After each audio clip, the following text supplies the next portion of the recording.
last time in the oppressive dwarvish city of Khirn, where last time they found an unexpected ally in an appearing fire ganassi. Our new player Molly has appeared as the fire-ignited Tazir Ikaporin, who appears to have kind of an orcish but also fire ganassi look to her. And with her came a few things from the fire plane as well that they had to fight off and make sure that they had stomped. And then in the under, I guess the pathways and tunnels under the city, there was half of a kidnap happening, where just because he's short doesn't make it half of a kidnapping. it's legal. That's what makes it half of a kidnapping, you racist. Me? Yes. This whole city. Yep. Me? Yep. That's you. That one's on you. Bigoted against small people. Why am I not fitting in better? Try harder. I don't know. And then, so we, the Gimzek. Whoop, I gotta change that name on the stream. But Gimzek had been taken by the Kingsguard, and after chasing and hunting, they stopped the Kingsguard who was taking him away, but through talking to him realized there was nothing to be gained from, killing a Kingsguard and bringing Gimzek back. Gimzek himself actively talking them out of fighting the guard. So them? both... Sorry, them? Yes. Yeah, them. You seemed pretty talked out of it when you didn't do it, so I'm going to say them. Then Uza and Zephyr made their way back to the last cart, the inn which they'd been calling their home for the last little bit. Upon talking to Bloodscale, they found out he had a rather lovely conversation with a Kingsguard, offered him wings and biscuits and delicious everything that made me super hungry.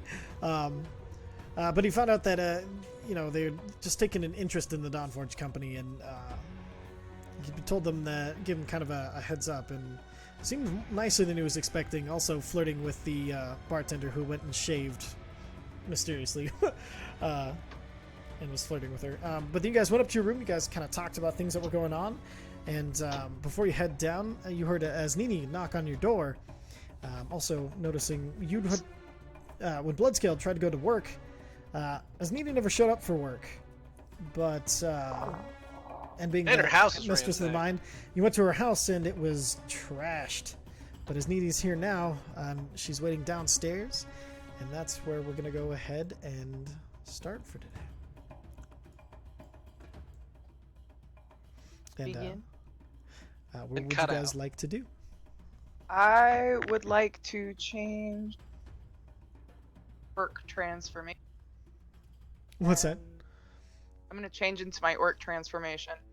Okay, perfect. So you go ahead and you transform into the your orc look.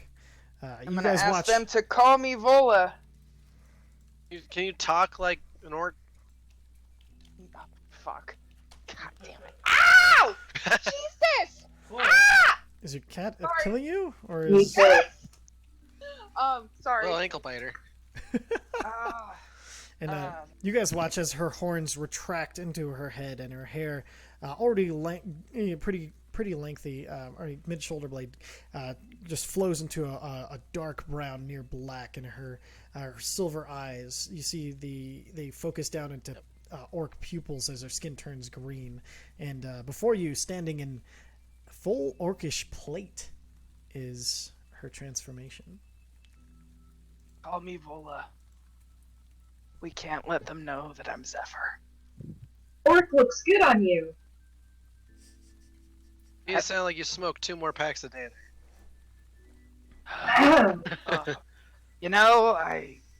This is as It's good as fine. it gets.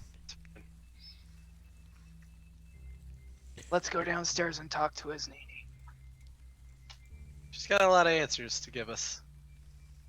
Or a lot of punishment to take. One of the two. I don't think she had a choice. I don't care. Somewhere in between. She owes me money! Let's go. So we head And down. so you I guys, gently move the bed away from the door. Put it uh, back. you pick up the bed and put it back down pretty quietly. You don't drag it just to not make extra noise, and you open the door. You guys head downstairs, and you see Nini sitting down at a table. She's got a stein in hand, and she's kind of got her feet kicked up on the table as she's waiting for you, and you guys head down. She looks up and she stands up and kind of waves over at you, smiling, and she makes her way towards you.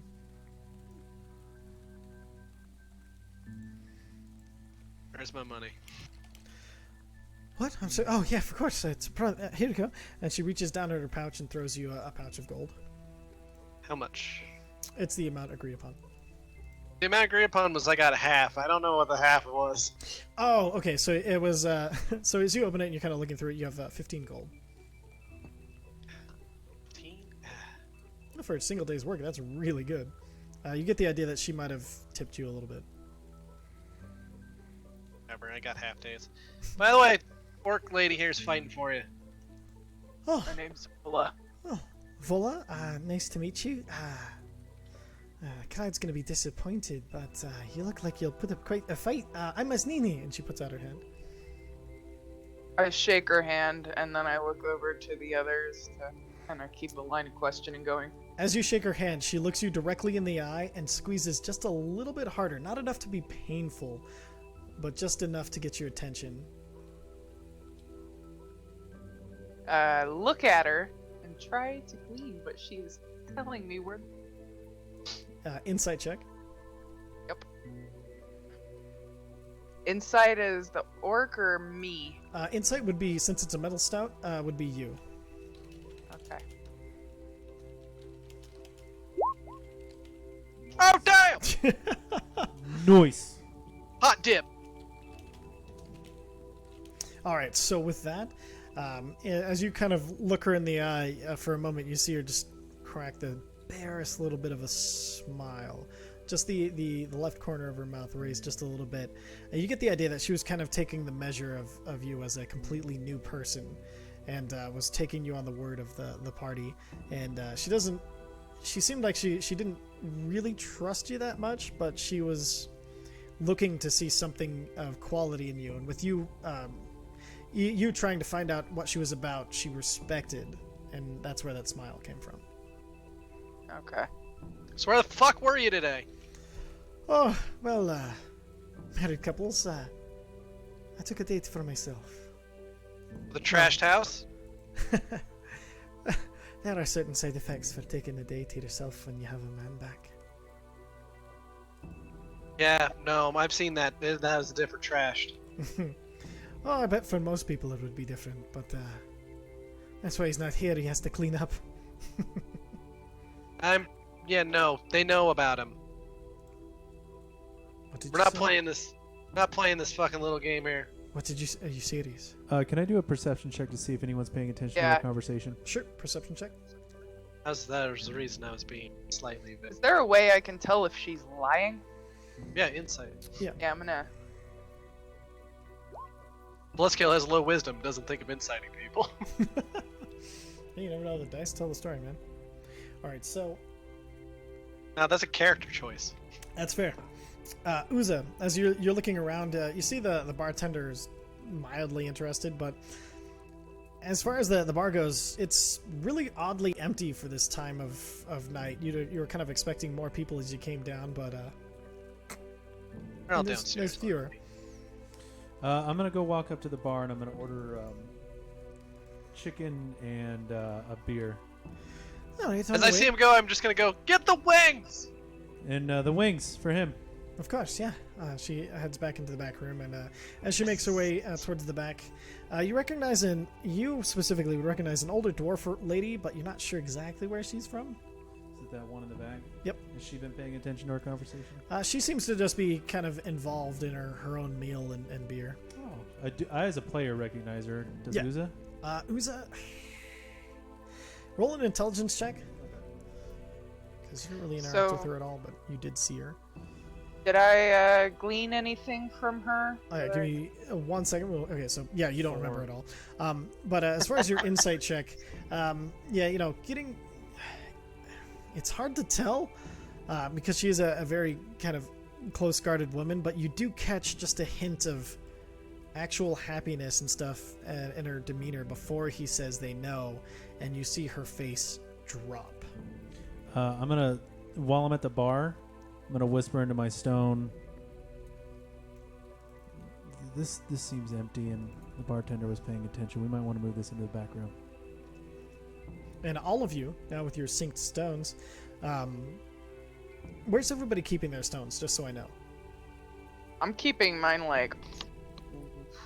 Don't they belong in your ear?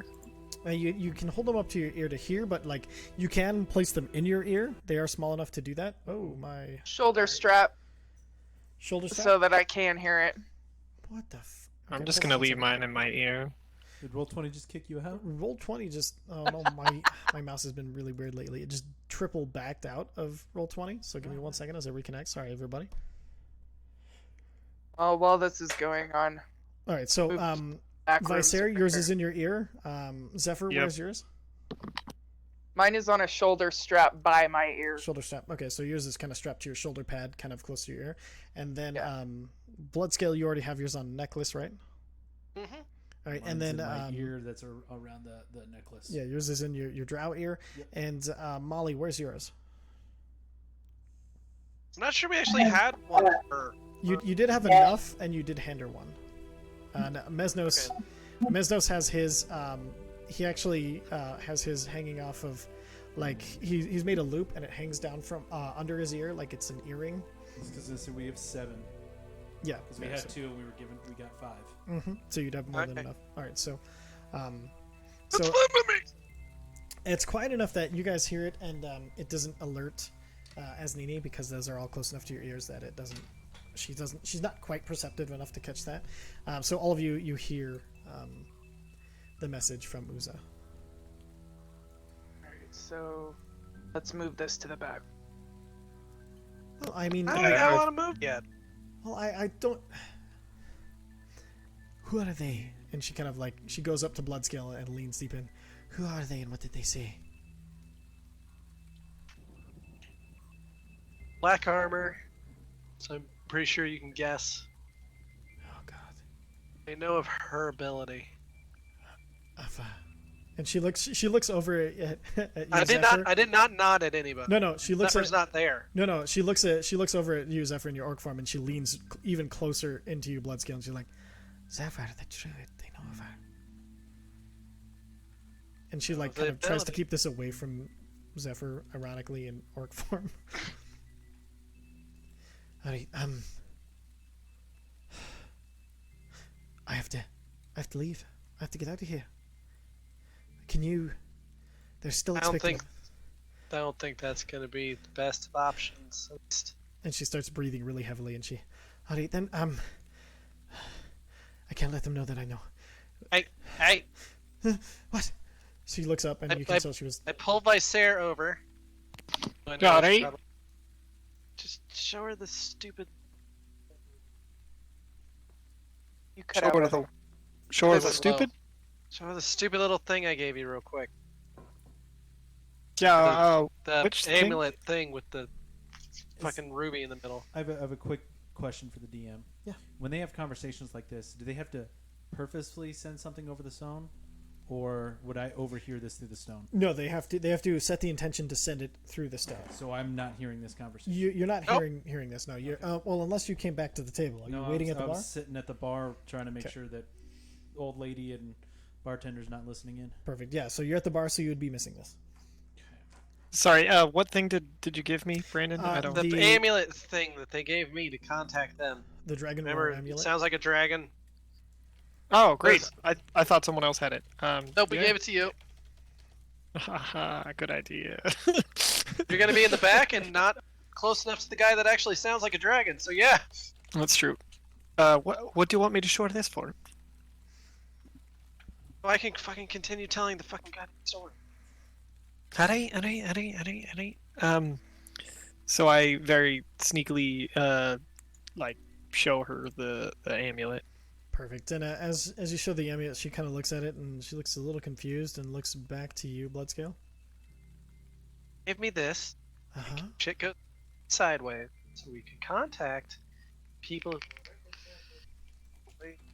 going around here.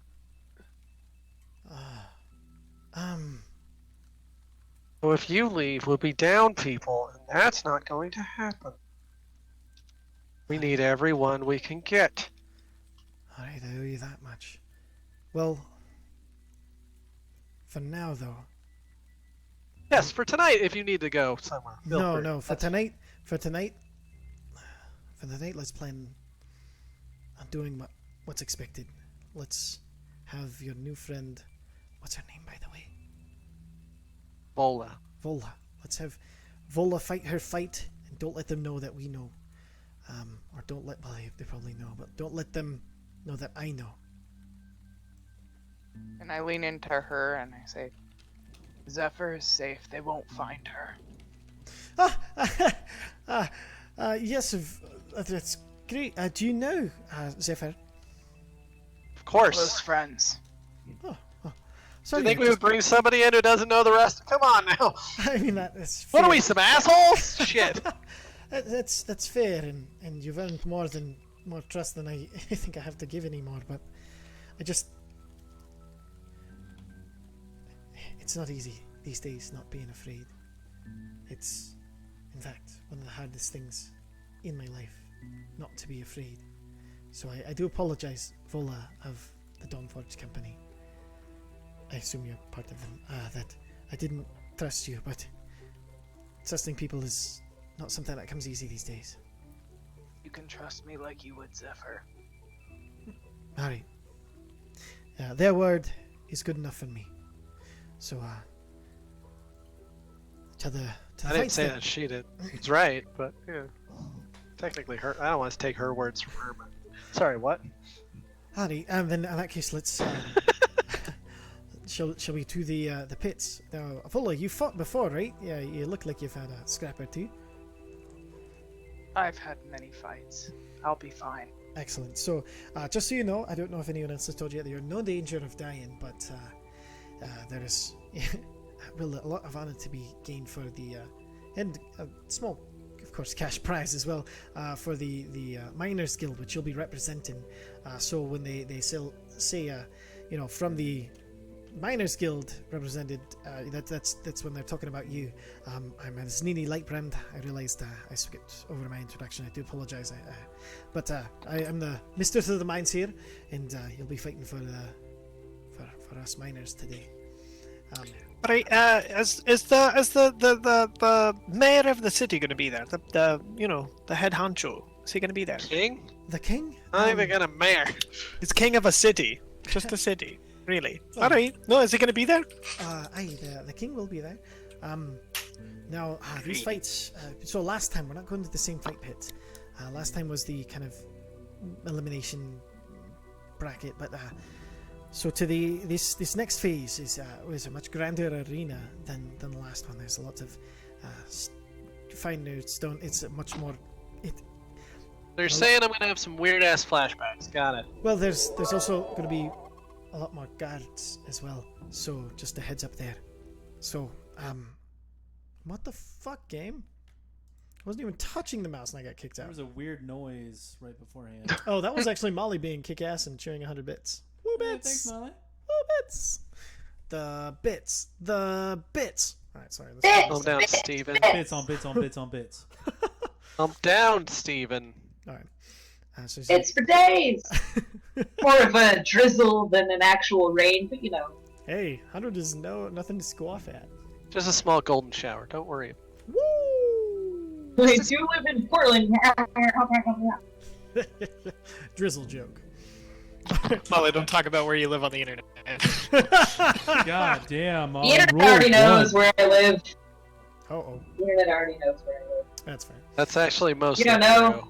It could be Portland, Maine. That's Okay, jeez. Well, now it's not, Right. obviously. Jesus Christ. We're on a roll That's there. the joke. .jpeg. .gif. Oh, man. All right. Because it's not .exe, everything's fine. .exe. Oh yeah, and since we had a small break there because of that, unit. I also added you to my auto host list, so whenever you're streaming, hopefully some people pop in from mine as well for you.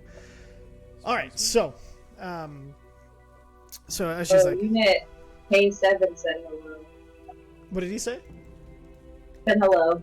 Oh yes, yeah. So yeah, I saw him pop up there for a second, so I wanted to let him know he was on the auto host list. And so she looks around. She's like, "There's a lot more guards. It's a lot. There's a lot to take in. So there's also vendors and stuff though, as well. If you want to get something to eat this time around. I wasn't nervous, but now I am. So keep an eye out. Go. All right. And Have some weird flashbacks. Shit's gonna get all wonk. I already know how this works. Let's go. All right then. And she heads out the door. And as you guys, Hold on, I'm just gonna give her a good look, kiss, goodbye. Sorry, Who? What? Who's kissing who? What are you talking about? No, we're all going. You're invited too, fire creature.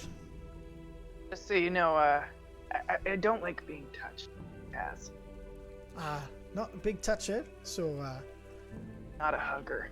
What about eye contact? Eye contact's good enough. you make studious eye contact and then head out.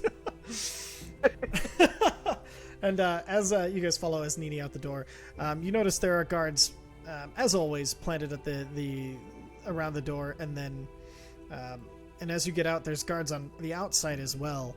And you guys notice the streets that you're taking through. It's twisting and turning. You go through, like, there's rights, there's lefts, but there seems to be a guard on every single corner. You notice many guards seem to have like kind of newer looking armor.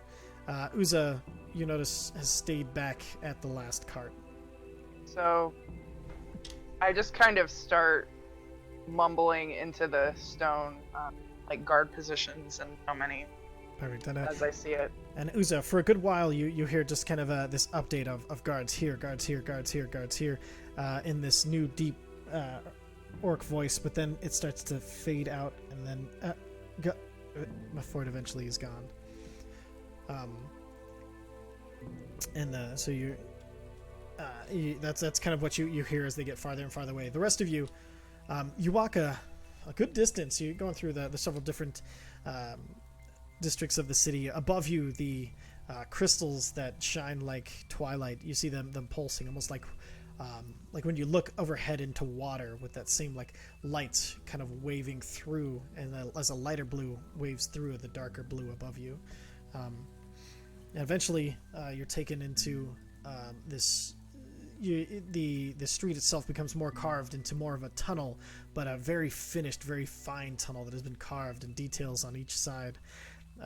You see engravings of small stories.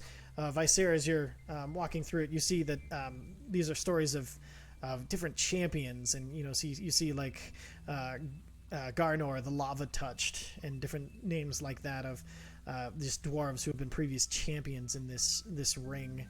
And as the pit kind of comes, or the into view, you see this is a much greater arena as you guys walk through. It's got stairs carved into it. It's the same size, but all around you there's a bustling crowd of dwarves, a sea of for most of you shorter of lots of hair that is between red, brown, yellow, kind of a blonde, and every color in between, as they're all kind of this murmur as you get closer and closer to the arena, and it just starts to become louder and louder as the dwarven city is really kind of, you kind of getting an idea of how many people kind of work here as they're all kind of talking to each other, and there's a sound of, that's not the right thing, that's a dwarvish city, that's just a forge. Hold on. I have a weird question. Yeah. During the time Bloodscale was here before, did he ever see his name written in Dwarvish? Ooh, make a history check.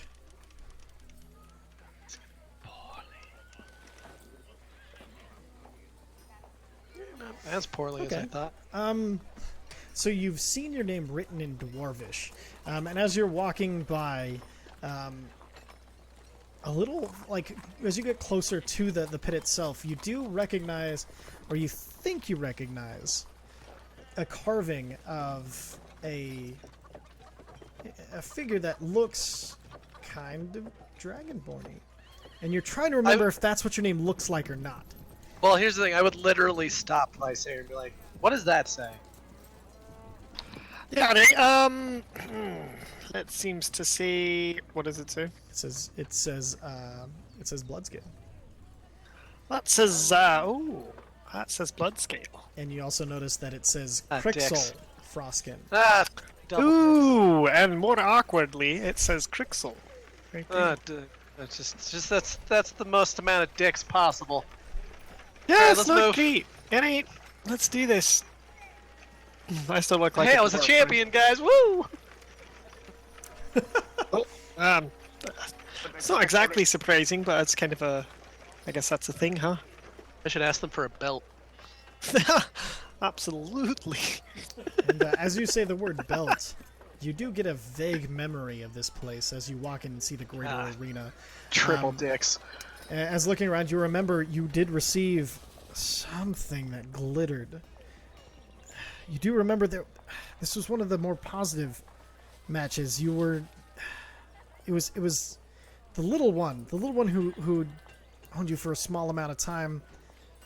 Oh God, what was it? It was shining. You don't remember what color, but it was a glittering jewel. Or was it a belt? Or was it gold? Was it a crown? You can't quite nail it down, but you do remember receiving something of great worth and standing in the roar of the crowd. Quad dicks. Moving on. Freaked out, moving on. Done now. Thank you, bye. You guys all notice as Bloodscale, trying to keep it cool, his eyes go like suddenly wide and then back down as he walks past the thing after asking if I said the question. And then when he walks into the arena, you see just him look up and he gets this expression of just, oh. And then it's gone almost as fast as it crossed his face.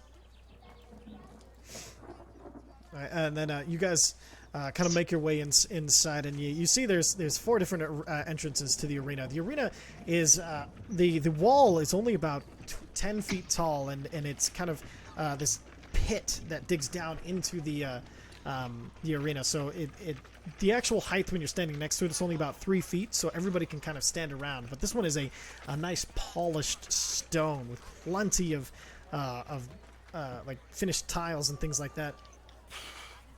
Not a sand arena in any way, shape, or form. It's one of the nicer ones that you've seen, and you do see in the middle of the ring there is, you guys recognize the ringmaster of Khirn.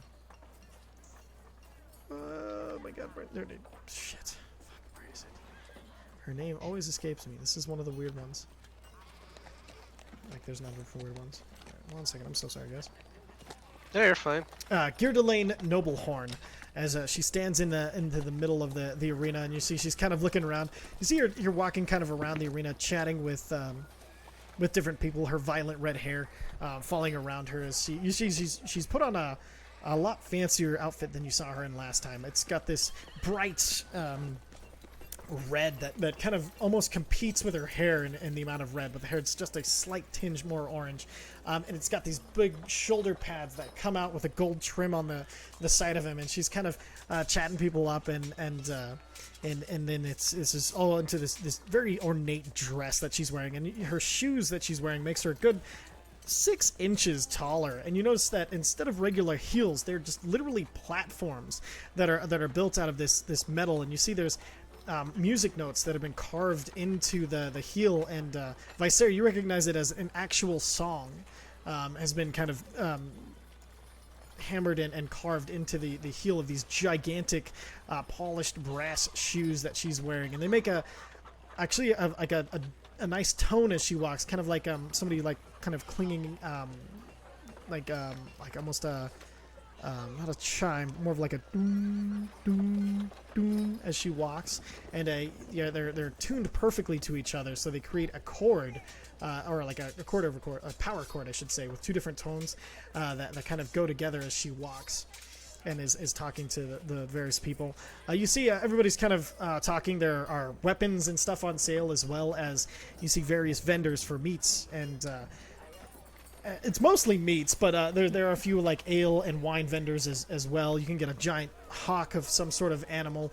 You're not quite sure what it is, but it looks large and delicious. And Bloodscale immediately stops for that hawk. you stop and there's the vendor there. He's got like this big apron on. He's got kind of wide like ears as he looks up to you. His beard, not quite really as fancy as you've seen a lot of them, but he does have it just kind of like this one big hoop that pulls it together at his chin, and he kind of tucked his beard into his apron from there. And he looks up. He's like, "All right, now you look like you could eat one of these. You can look like you eat 5 of these. How much you want?" I want 2 of these. All right, 2 of these. That'll be 2 silver. And he kind of like puts Oh, these thank you, gigantic- What, you want one? No, I'll take 3 of these. 3, of course. Yeah, see, I knew you could eat at least 3. And he kind of pops Thanks, up another one. Bloodscale. That's what? How many gold now? How many silver now? 3 silver. Fuck it. I give him a gold. Damn. All right. Any of the rest of you want any? He's bought one. No more than enough for all of you. That's alright. Just remember that, Dragonborn are cool. Other people are cool. That's all. All right, you don't need to tell me twice. He kind of flicks it up in the air. He like pops the coin up in the air, and then he bites it. You're like, "Ah, it's fucking gold." And you see him like he doesn't realize you're still like, "Oh yeah," and he kind of pockets it real quick. All right, this should be do ya good, the finest that you can get around here. I give him the point, looking at my eyes, and then do like how like you can make a V with your fingers pointing at your eyes, and then you point at their eyes. Just this. I'm watching you. He like Remember. he nods And then I walk off. slowly. He seems very confused as you walk away. Don't worry, he does that to people. Remember. I'll remember. Don't worry, he does that. Okay. And then as Nina kind of leading you guys along, you guys make your way into down. So on each side there are stairs that go up into kind of like a seating area where you can see everything. But in the middle on each side there, it's kind of a groove that leads down into the arena. And she's slowly guiding you, Vola. Well, I guess Vola for now. Zephyr down with her, and she's the rest of you. She's like, you can look from down here, or you can look from up there, whichever you choose. Alright, I guess you're going up there then. That's cool. I hold on. Where was down there? So you can either go I was down. eating a giant flank. Oh my god. I guess I shouldn't be that surprised, but they're great, aren't they? But down here, you can either watch from down here, where we can see kind of at her level, or you can watch from kind of above in the seating area. Well, where do you want us? Just a heads up, I can't move my dwarf token, Oh, sorry. so you'll We need need to. eyes. We need eyes on the cards. So I'm thinking flanking. Is it physically possible to jump down from up top if necessary? Aye, especially for Dimension someone of your door, size. bro. I got you. You should be I able can to I handle don't- myself in the pit. Don't waste spells. I'm just saying. I can tear open a fucking wrought iron fence like nobody's business. Ah, okay. Sorry, Ty, go ahead. Oh, I was gonna say, it's only about a 12-foot drop, so you could definitely all make it down there without taking like severe damage, like emergency situation. Super arrow is good. landing really hard on the knees. Oh, I also have slow fall. So even if it was like thousands of feet, we could, or well, 800 feet? Something like that. Anyway, feather fall, that's the one. Sorry, what did I say before? Well, it's close enough. Yeah. Alright, Same so bit. that's... Good enough. Perfect. Mesnos, how close do you think you can get to the king? Well, I will try. And as you guys look around, you do see to the north, the king is sat in this grand chair. You see, he looks kind of bored and uninterested as he's got his crown and one eye kind of blotted out like the last time you saw him. Sitting next to him is you recognize the general of the armies. Go ahead. I'm so sorry. Sorry, I was just gonna wave at the king. And then you wave, and he doesn't even seem to notice you as you wave. Oh. He looks. So I lean into Mesnos and I tell him, sneak in as you can. And we need ears. Oh, okay. I will try. And you see, with that, he kind of steps back, and you see him duck Can I down behind cast- Bloodscale. Go ahead, It's sorry. when I see him get into a dark shadow, I'm gonna cast greater invisibility on him. As you go to cast it on him, you see it's his touch. Never mind. Well, as you think of it, you go to reach out to touch him. You see his ears suddenly shrink, and his hair grow out, and you see he takes the form of a dwarf as well. What the fuck? So Mesnos does have the ability to disguise self at will. He has the Mask of Many Faces, the Warlord trait now.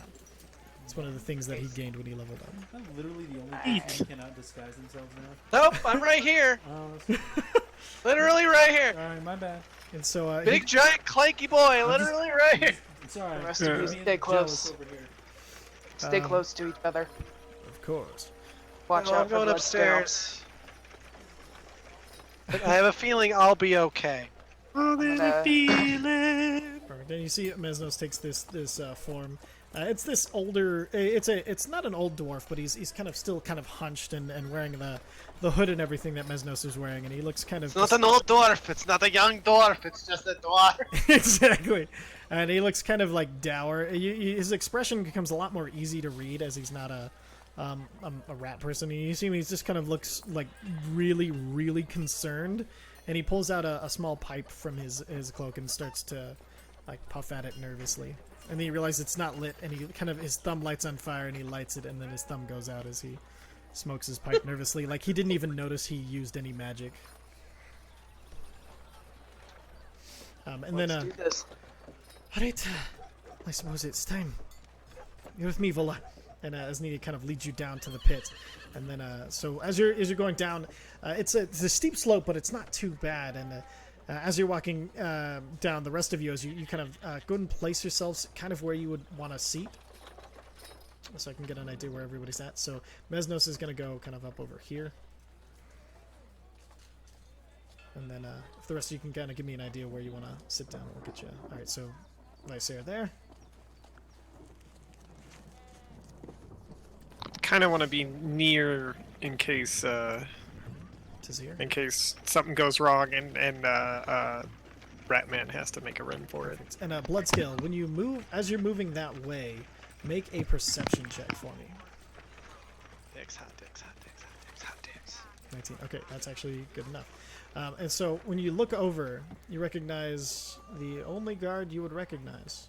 He's in the Kingsguard armor, sitting across the pillar from you. He doesn't seem to have noticed you yet. But you Keep an eye recognize on him. Gremnir Aranor. Keep an eye on. And then as you're looking at this, you also see at the opposite side, since you're all of you actually do recognize. Actually, make everyone make a perception check except for Vola. You wouldn't be able to see this. What about my one I just did? Yours Am is I good okay? enough. Yours is good enough. I'll tell you. I just want to see how many people see it.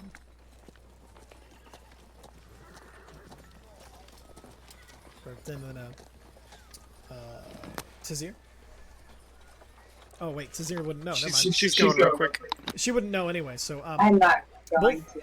Bloodscale and Visair, you both look across and you see Bardrin Bristlechin, the guard who greeted you at the gates of Khirn, in conversation with this dwarf who has a bright orange beard and an eye patch over one eye and like a permanent smile. He just keeps laughing at everything Bardrim says. And you see Bardrim kind of get like losing a little bit of patience with him and kind of like pulling him back and telling him to like. You get the idea that it's a small coaching session before this. And then all of a sudden, out of nowhere, this music starts up, and you see Gerdelaine kind of move her way towards the middle of the ring, and she's like, "All right, you've all come to see a great fight tonight, and we've got one for you." And then she looks over and she kind of makes her way over to you, Vola. And this corner, representing the Mining Guild, they've brought someone even greater, even stronger than the Dragonborn you saw last time. What's your name, dear? Bola. This is Vola, the orc of many talents who can tear her enemies apart in different ways that you've never seen before. She has come here to take down, all the way from our guard, one of the most proud champions. You know him. You love him. Amdren Broodfist! And as she says this, the crowd erupts, and you notice a lot of the guards as well start to clap. Like you hear the clanking of armor and the woo! Yeah, that's right! That's our boy! And like the crowd goes just insane at this point. And you see him, he kind of like throws up his arms, and you see his hilariously hairy armpits of violent orange fucking hair. And he's like smiling, and as he kind of like rolls his arm to the audience and pulls his beard a little bit, and just screams out as the crowd roars again. He's like, "That's right! And this is going to be one for the books. The next one from this goes on to the finals to see if they have the champion material. So who do you think it's going to be?" And she makes her way back towards the middle of the arena. "Do you think it's going to be the newcomer, Vola, Crusher of Dwarves?" I beat my greatsword against my shield. And you pull your greatsword and you kang, kang, kang, and like at first it's like, but as you start hitting it violently, you hear just the boos kind of shift, just minorly. A few people shift to a yeah, get him, and then you hear like a few like, yeah, fuck the god, you know, as it goes through the. And then Everybody pay attention! Oh. We know our allies! And then she puts up her hands and everybody quiets down. She's like, "Or is it gonna be Amdren Broodfast?" And as she says this, again, the crowd erupts in cheering. And she's like, "Well, there's only one way to fight." Broodfist has a woman's beard! Oh, apparently. You say Apparently the crowd isn't too into it. And then you hear some "Ooh," kind of to your comments. He's like, "Well, let's find out I'm like, who it's gonna be." K.O. K.O. Let's find out who it's really gonna quick- be. And with that, she kind of like bows and makes her way out of the arena, and she goes to the opposite side. And Before then, this starts, am I allowed to have my shield with my greatsword or only? okay, so you can either have both hand axes, one hand axe and a shield, or your greatsword, because your greatsword requires two hands. Okay. I'm going to put the shield back on my back and Perfect. pull the greatsword. So your AC is 19 without your shield. So as she walks away, you put the shield on your back and you get a double grip on your greatsword and you get ready and you kind of lean your way into a stance and you see Amdren walk his way to the middle of the arena. You see this giant hammer on his back and it seems to have like dwarven faces on it and everything, and he just kind of sits there and you see him put out his arm for a handshake. I come out and I put my arm out for a handshake too. Ah, that's great. Well, always like to find somebody who likes to fight. Now, how much do you like fighting? Before this all gets kicked off, I cannot wait to fight you. You look great. You look huge. You look strong. And he seems really fucking excited as he's talking. Down, boy. Got And I that shout cocaine. and I shout for the honor! And as you shout for the honor, actually you hear some dwarves for the honor as they shout as well. And he's like, and then he looks and he's like, yes, yes, for the god! And then he yells that even louder. And again you hear, not as loud as a lot of the other chants. You hear for the god! I yell, "Fuck the guard." And Fuck you're the police! as you yell it, you find yourself not the only one yelling "fuck the guard," but as you yell it, there's a general laughter and everything after it's yelled. That's good for you. And then you hit, all right, fighters. And then you see him kind of like dig down into like this little fighting, like fist fighting stance as he gets ready. And then they kind of look over. You see the king like just look over. He just kind of gives one of the. And then you hear, all right, let's get ready. Let's get set. Fight! And then she yells it. Let's roll for initiative. Oh, damn! Roll again? Dex bonus, Actually, it's usually. yeah, whoever's dexterity. So what's your dexterity bonus in your orc form? Dex bonus? Yeah, It's 1. 1. Okay, so let me see what his dex is. His dex bonus is 2, so he wins the roll off. So he'll go first. All right, and so right as she yells, "Fight!" You wait. You notice he does wait like half a second before you get into a ready stance, and then he kind of nods and he starts to run forward. He grabs the hammer off of his back and leaps into the air and makes his first strike against you. It's a 19. I'm at a 19. Perfect. So you take 14 points of bludgeoning, or no, so you take 9 points of bludgeoning damage as it checks into the side of your shoulder, kind of rocking you down. He's going to make another attack with the thrower. 24. Oh, that hits. Another 11 points of bludgeoning damage. And then he has mobile, but he's not going to use it this time. He's going to just he's going to burn a key point and get for 2 unarmed strikes and get 2 punches in. One lands. He misses on the second and one lands. And so as he comes down, like the dwarven thrower, it hits on one side, and he brings it up, and he gets it up into your ribs before you can get your block down. And then as you're kind of bringing it down, he takes a hand off the hammer and punches you across the face. And then as you're reeling from that, he goes to like jump and like kick you, but you get your sword down and you block it with the flat side of your greatsword. It's your turn. All right. I am going to swing. Bada bada bada. Perfect. And go ahead and make your attack. Fuck. 11. Does not Kennedy, hit. Kennedy, You have Kennedy. 2 attacks. Yes, you do have 2 attacks. Oh! And so as you strike down, he quickly, like, nimbly jumps out of the way and he's like, interesting. And then as he says it, you immediately bring the sword back and you hit him right across the side of the face and you shear off half of his beard. And then with the vicious greatsword, you get bonus damage from every time you crit. And so let's see what that bonus damage is going to be with your magical items. Extra no, I put it in your 2d6 transformers. damage of the weapons type. Yes, so roll 2d6. Oh yes! And as you shearing off his beard and taking most of the skin off of his face with it, you do 29 points of damage in the first Hot hit. damn! Ah. You fucked up, boy! I cheer like crazy. I'm like, woo, yeah! Hey, Yeah! For my bonus action, I'm gonna do second wind, Perfect. 1d10 plus my fighter level, Perfect. And your fighter level So- is 7. 7. Oh my god! 17! 17. Okay, HP back to you. Fucking hell. Wait, 17? Hang on, I can math. 17 plus 32. 40. Oh, you can just, if you click your token and then click your health and you just hit plus 17, it'll automatically add it for, and I just did it, so it'll be 49. Thank you. Cool.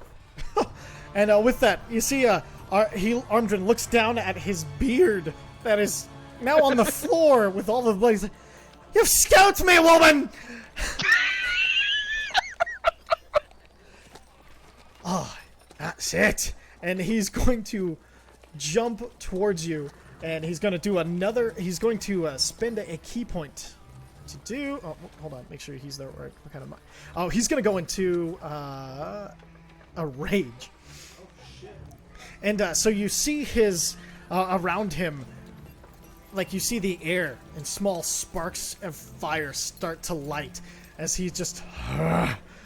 No one fucks with my beard, and you see Not anymore. as his rage peaks, What beard? this almost halo of fire ignites around him, and you take 2 points of fire damage. Okay, 2 points of fire damage.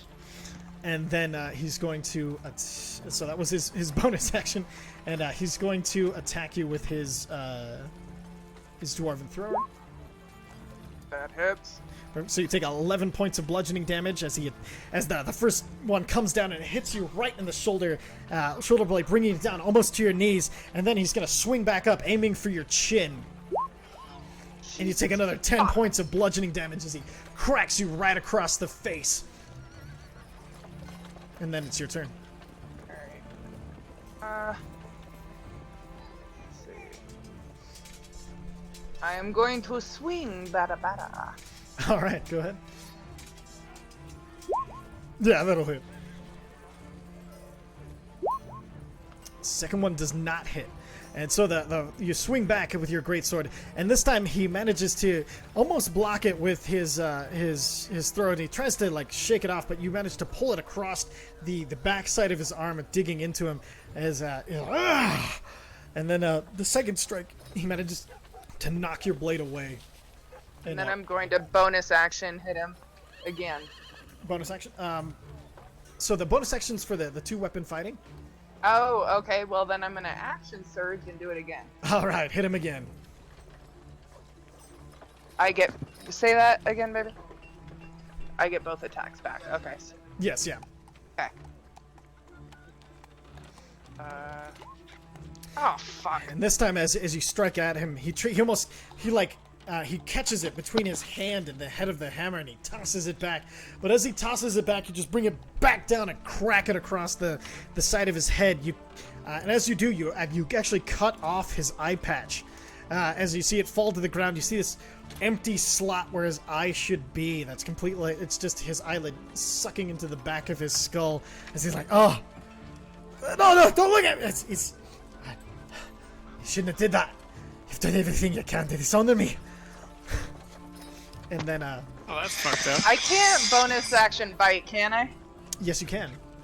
I will bonus action bite. Roll it. 16 just barely misses. As you go to snap into him, he kind of like he ducks down super low, and you just can't quite get the length as you try to bite down at him. And then he is going to do 2 unarmed strikes for his action. 15, 21. Yes. So the 21 hits. You take 7 bludgeoning damage as he punches into you. And then you see he puts the dwarven throw on his back, and he's like, I don't even need it. And then you see him like take this stance as he kind of gets ready for you. His hand's kind of getting ready to catch your sword. And it's your turn. Sweet. That'll hit. So as he gets ready for it. Oh wait, hold on. Take a look at something real quick.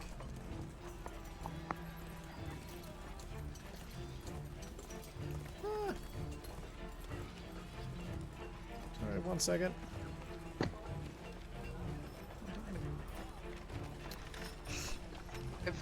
If it's what I'm thinking, does it only have +2 AC? I think though. I think so. Oh, as far as bardic inspiration goes, that thing where I can give. Yes, yeah. As long as she's within 30 feet of you, you can give it to her. Great. So patient Can defense. I affect his negatively? No, unfortunately. Well, actually, yes. You can do cutting words.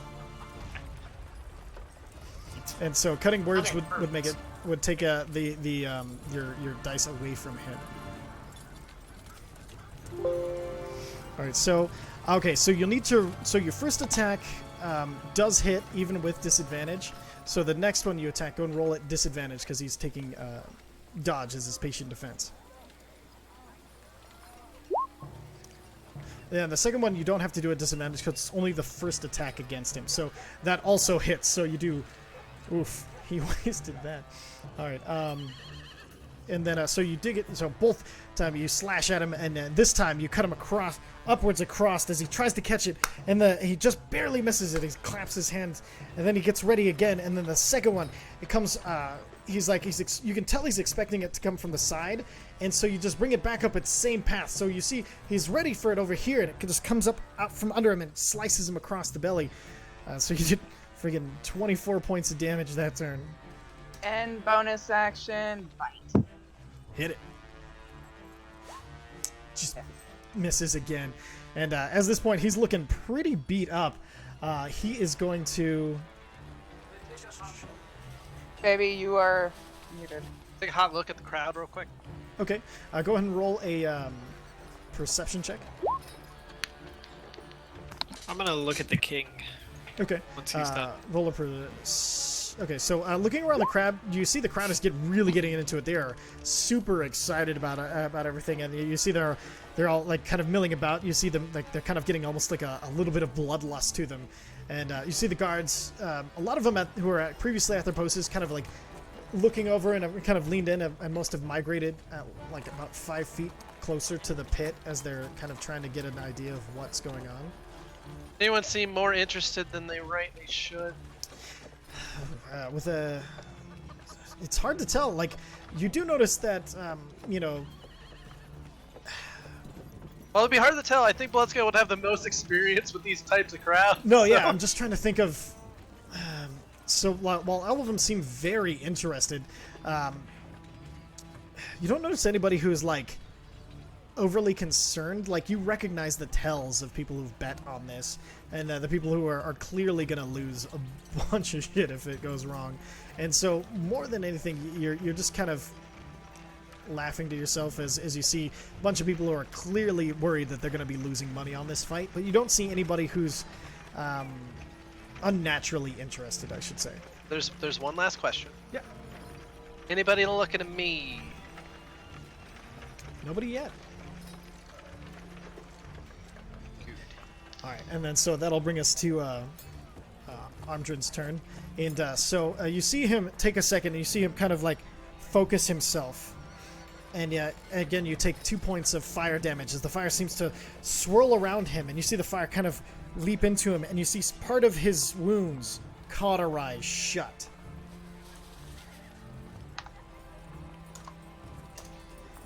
And then as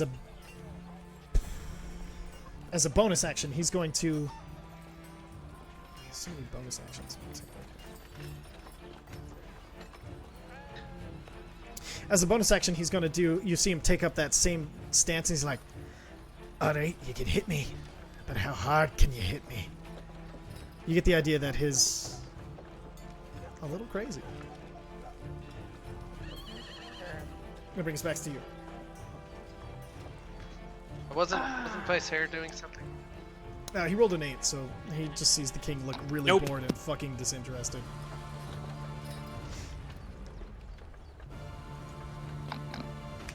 Is the king, like, is there anything between me and the king?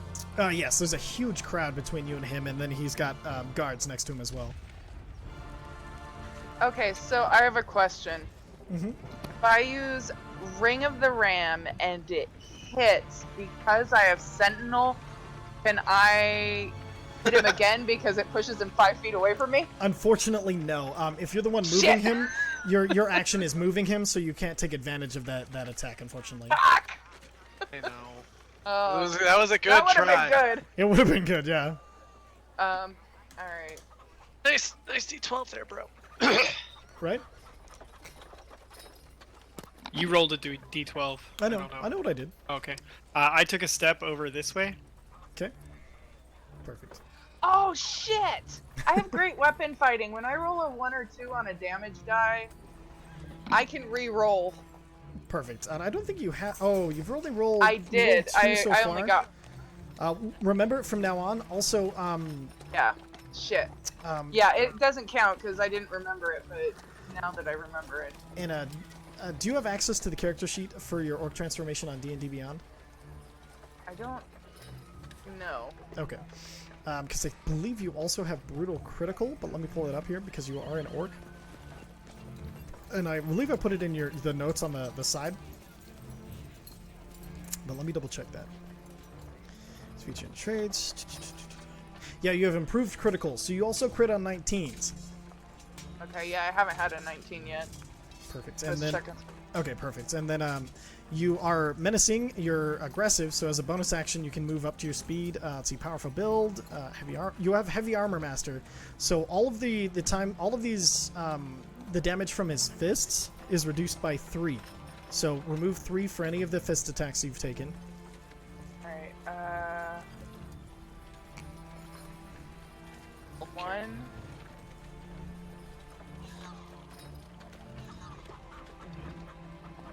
And then 2.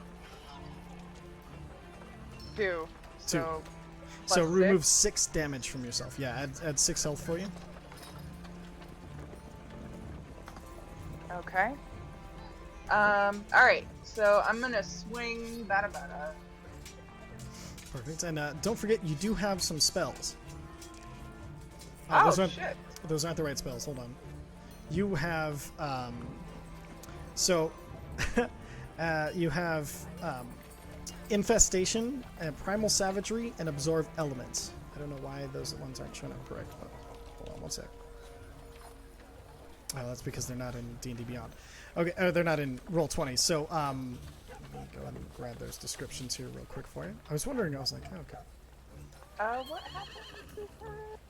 So, oh, so these are things I added because of your druidic nature that I thought I added, but it added the wrong spells. So let me just go and put these in here real quick.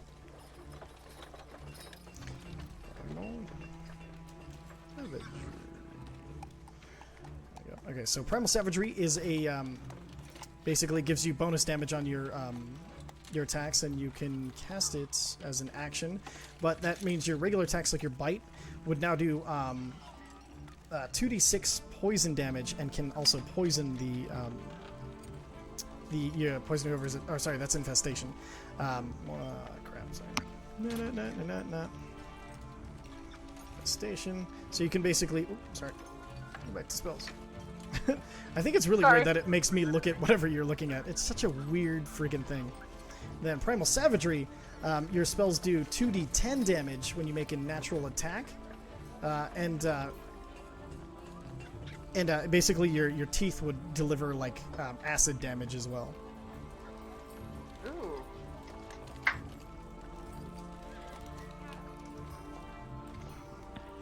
So yeah, 2d10.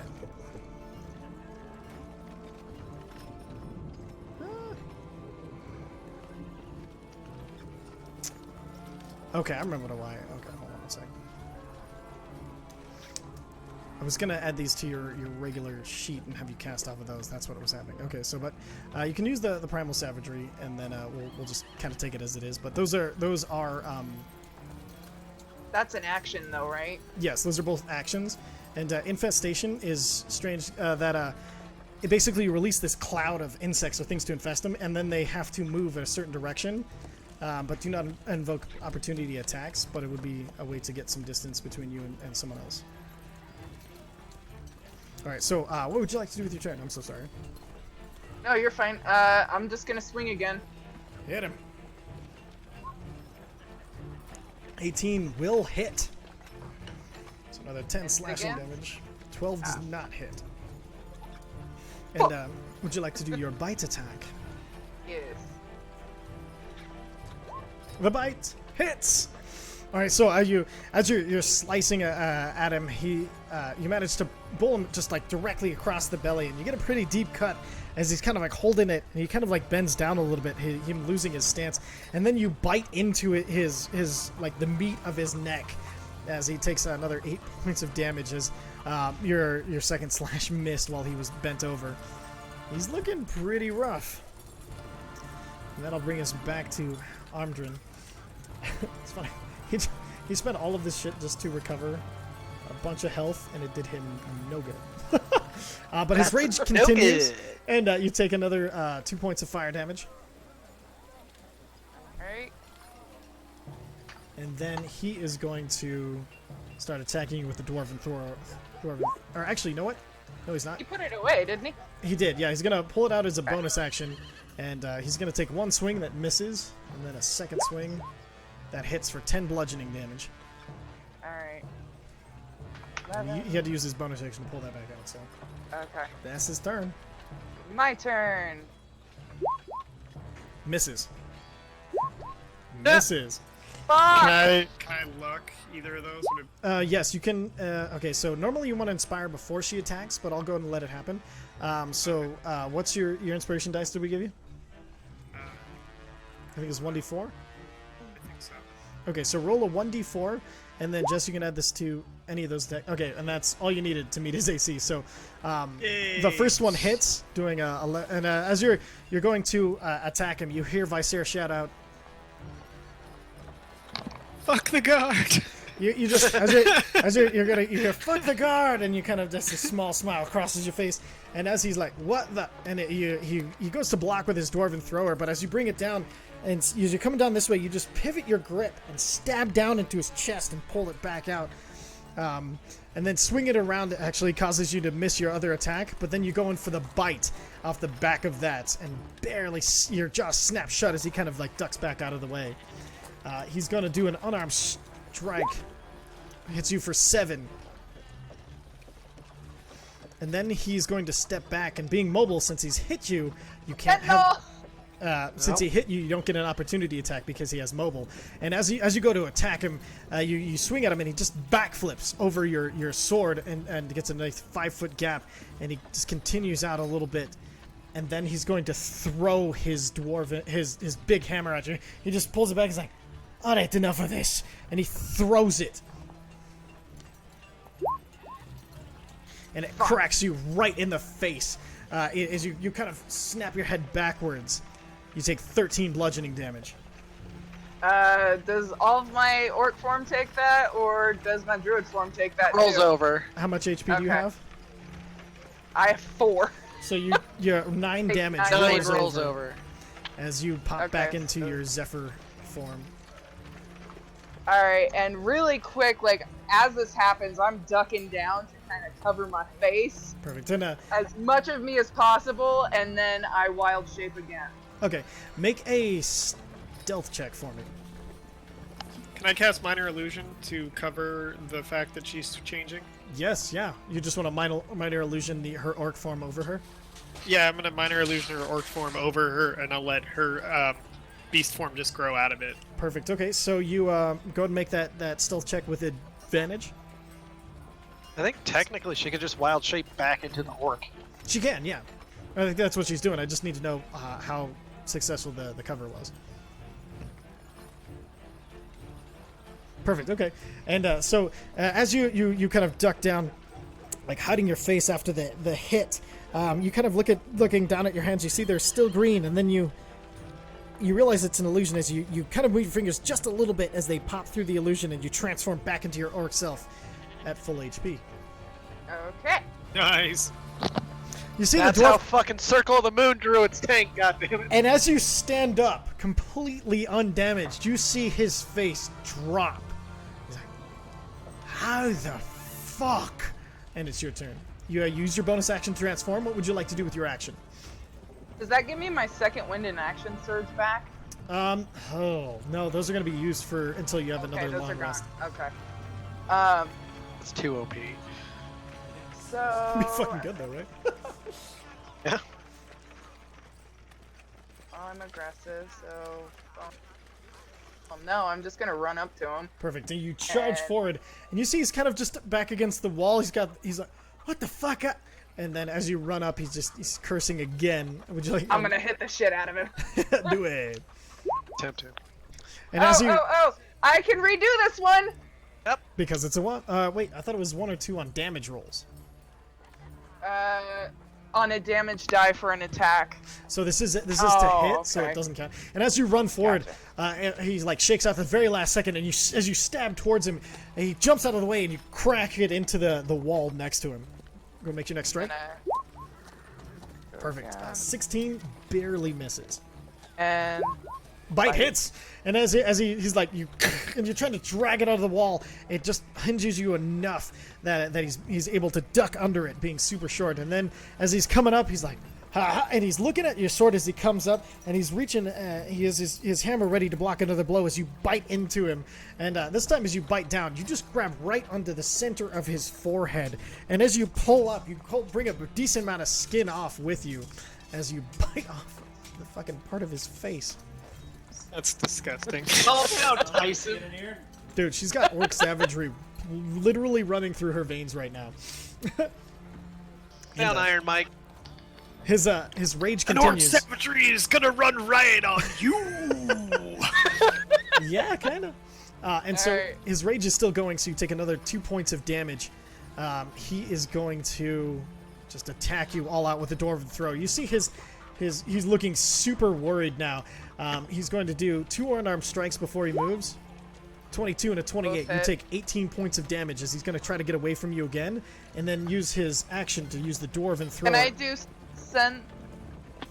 can I do the sentinel for that one? Because he's mobile, if he tries to hit you and you can't do opportunity attacks of him against him, so he's using that to... He's hitting you so he can jump out of the way and not be hit from you. Gotcha. Okay. Perfect. And as he gets away, he's going to throw his dwarven thrower twice. And then this time it hits. You take Twice? 16... Yep, he has 2 attacks. And so... But does he have a way for the dwarven thrower to come back? Yes, yeah, it's a dwarven throw. It automatically comes back. That's its deal.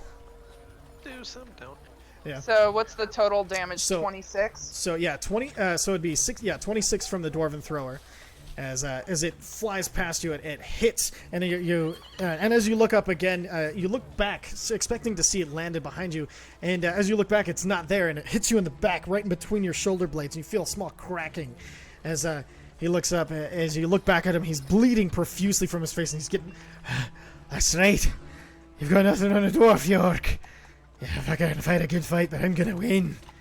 And it's your turn. I'm charging again, and I'm swinging. Yay! All right. Roll an additional 2d6. Roll more 2d6 more. Hot damn! Oh my god. Okay, so How do I want to how do do this? you want to do this? So I run up with a yell, ah! And I swing through the side, and I catch him in the liver with blade. And as that happens, I just pretty much like batter swing, lift him with the blade, and he just slides off of it, gets thrown to the ground against the wall. Perfect. And as you're running forward, you see him. He like bunches down. You see he's super confident, and as you're running, he goes to block with his hammer as usual. And as you're running, you just slice all the way through the hammer's handle as it splinters in his hands, and you see his face panic as your blade digs into his belly and right across the river. And you're about halfway dug into him. And he's like, "I need that. Oh God!" And then as you continue your swipe all the way through him, he flies like 10 feet, his head cracking viciously against the stone as he just hits. And as he hits, you got some lift on that. He hits about 10 feet up and just slides down in a bloody trail. The crowd lose their fucking minds. I twirl my sword in my hands like one-handed, and I stab it into the ground. For the honor! And then as you yell for the honor, this time almost all the crowd, for the honor! And they yell it back to you as the blood kind of drips off of your sword and a little bit like lands on you, but instead of like Ripped off my disgusting mouth. you, it just kind of invigorates you. Yay! All right, and then so you see the tiles of the arenas around him start to glow, and at your feet, you see these runes start to glow as all of a sudden you start feeling a lot better, and you see his face. You see the beard where it had been chopped off in the center kind of slide towards him, and the skin hanging off of one of your teeth that you didn't even realize was there. You see it kind of pull away, and you feel just a small yank as all of the blood starts to pool back up into him, and it pool back up into you. You see the arena basically cleans itself and heals you at the same time. As he stands up, you see him like looking really woozy. He looks up at you. I walk then up to him, as shake you- his hand, and help him up. As you shake it, you go to shake his hand, and he's just looking up at you as you help him up. He's like, "Now that was a fucking great fight!" And then he I looks laugh and I like pull him up and you as you lift his pull, arm up with me.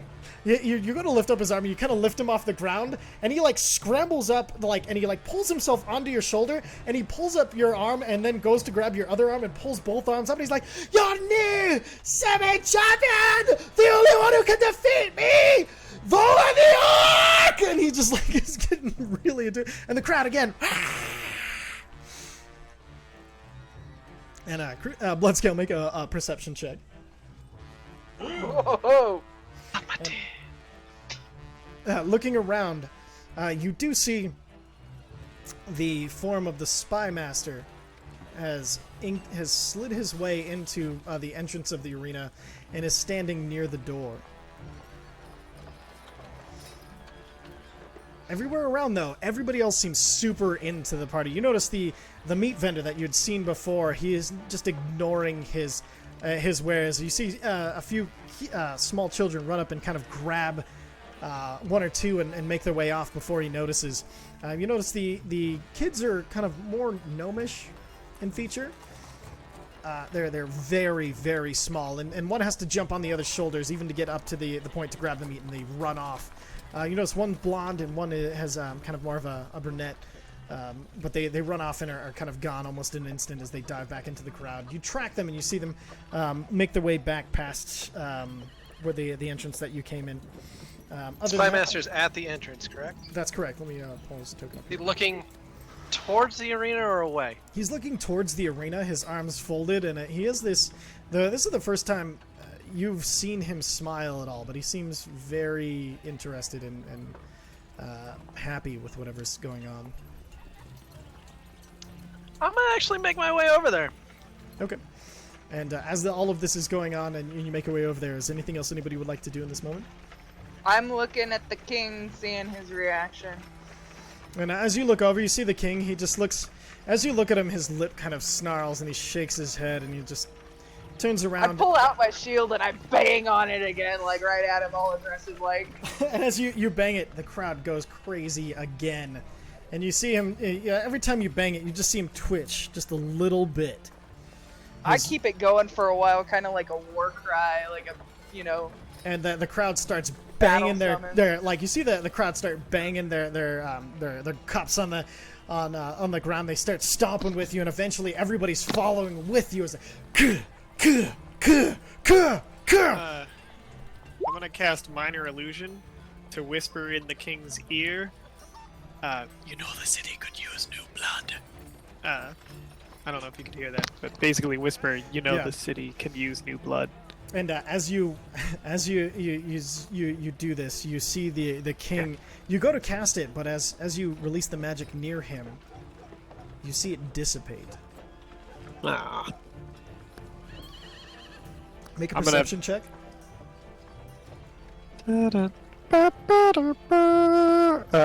Perception.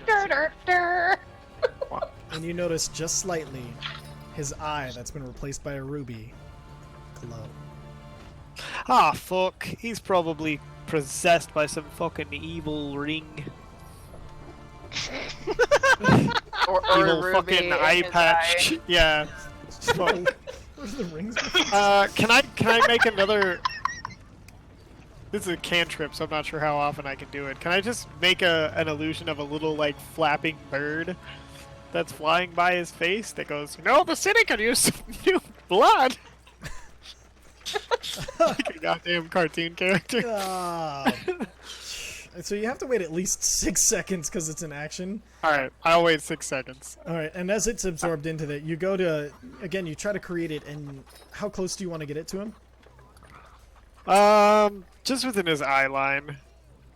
We'll say I'm gonna do it I'm gonna go right there. If he's looking this direction, then yeah, this space right here. Oh, he's staring directly at Zephyr, and so he's looking like this way. And Okay, again, so right here then. perfect. And again, when you go to cast it, you see the eye glint just a little bit, but you notice he doesn't look away from where he's looking. Alright. All right. Oh wait, At that sorry. point, oh, you're good. And Bloodscale, you make your way over to the Spy Master. What do you want to do? I'm gonna actually kind of like walk by, but like, you know, give him the little shoulder brush.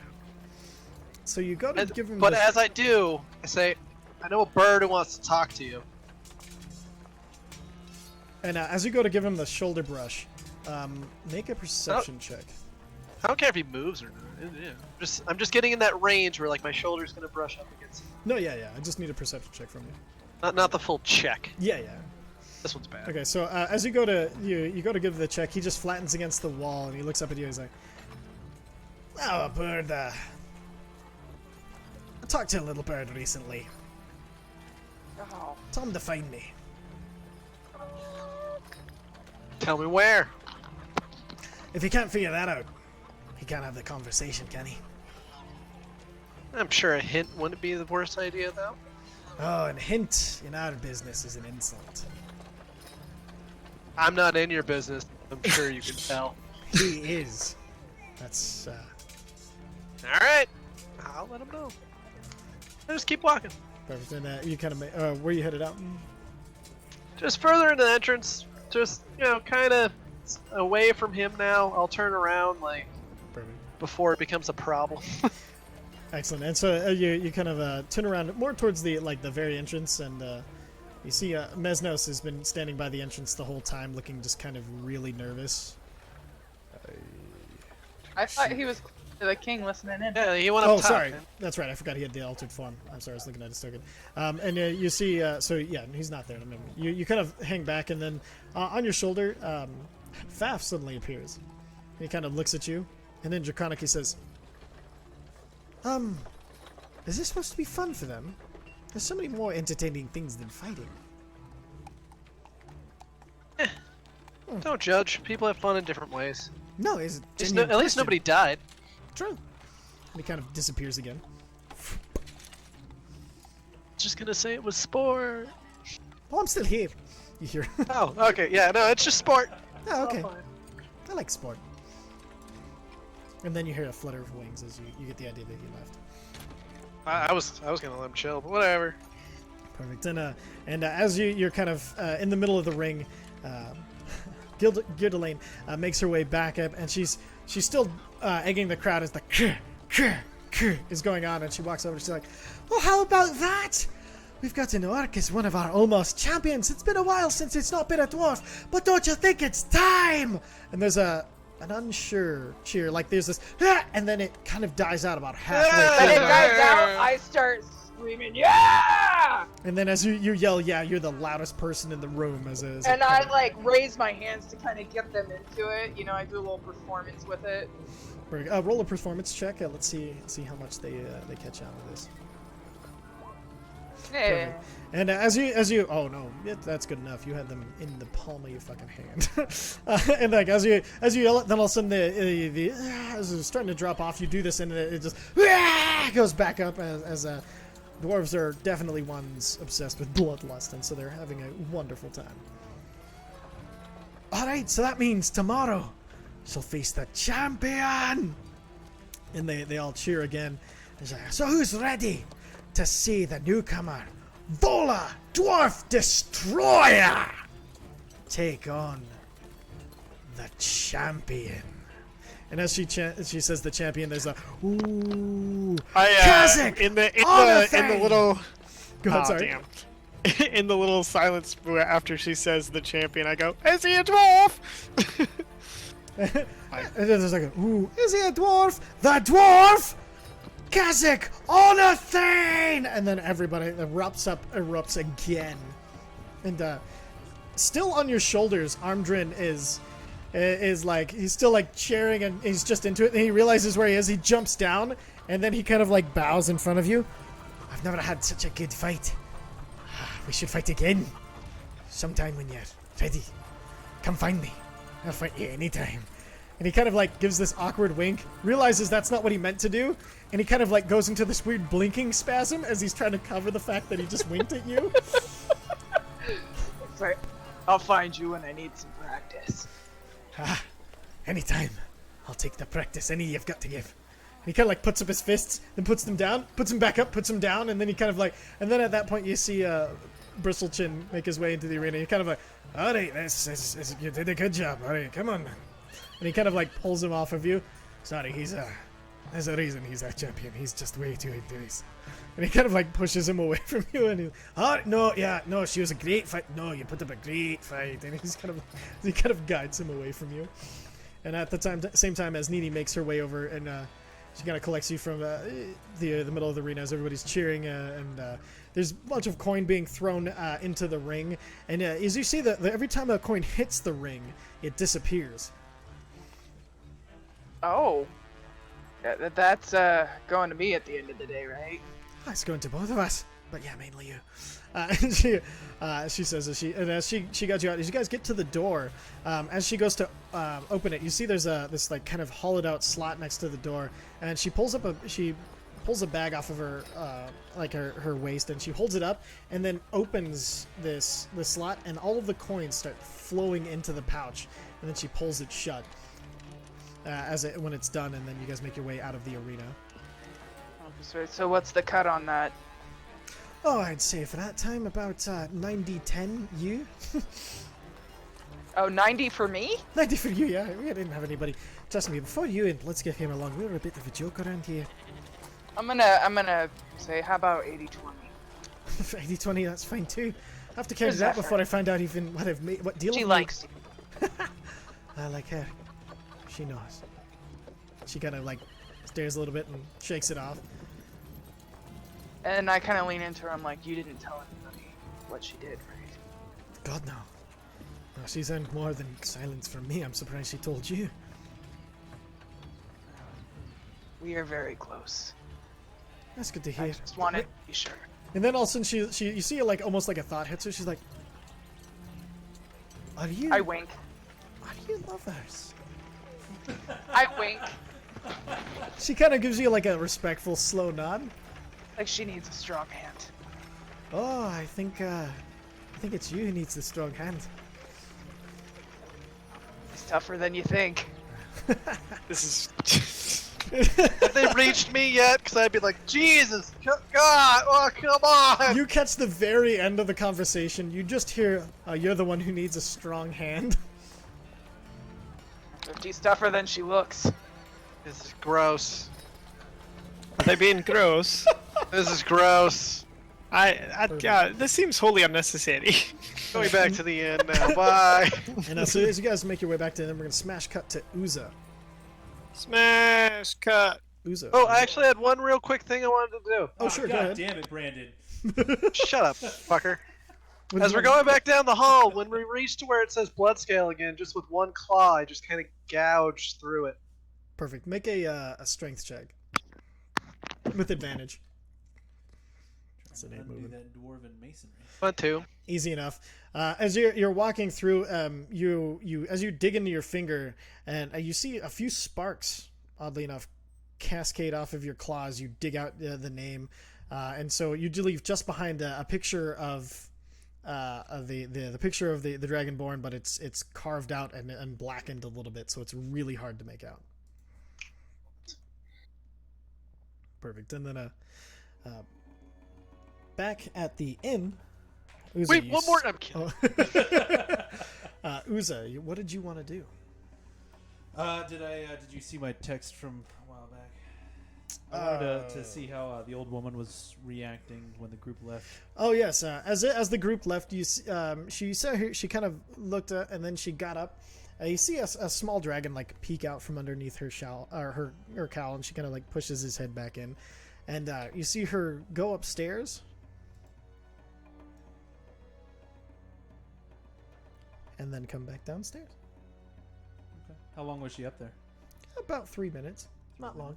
Okay. Have I gotten my food and all that stuff yet? Yes, yeah. Your food has been brought to you. You see the barmaid's kind of looking around a little disappointed. She's like, "It's always so dead on fight nights, but if they're coming back here, they might bring a crowd." You know, if I know my friends at all, they'll be bringing a pretty big crowd. Ah, it's good. This town needs some entertainment, I guess. And it looks like that orc lady with you is going to bring quite a bit of it. You know, she's kicks a lot of ass most of the times. You know, when she feels like it. Oh, all right. Well, as long as she feels like it tonight, hopefully. You know, usually, but you know, you never know. I guess. Anyways, thank you. I'm gonna go take this up in my room.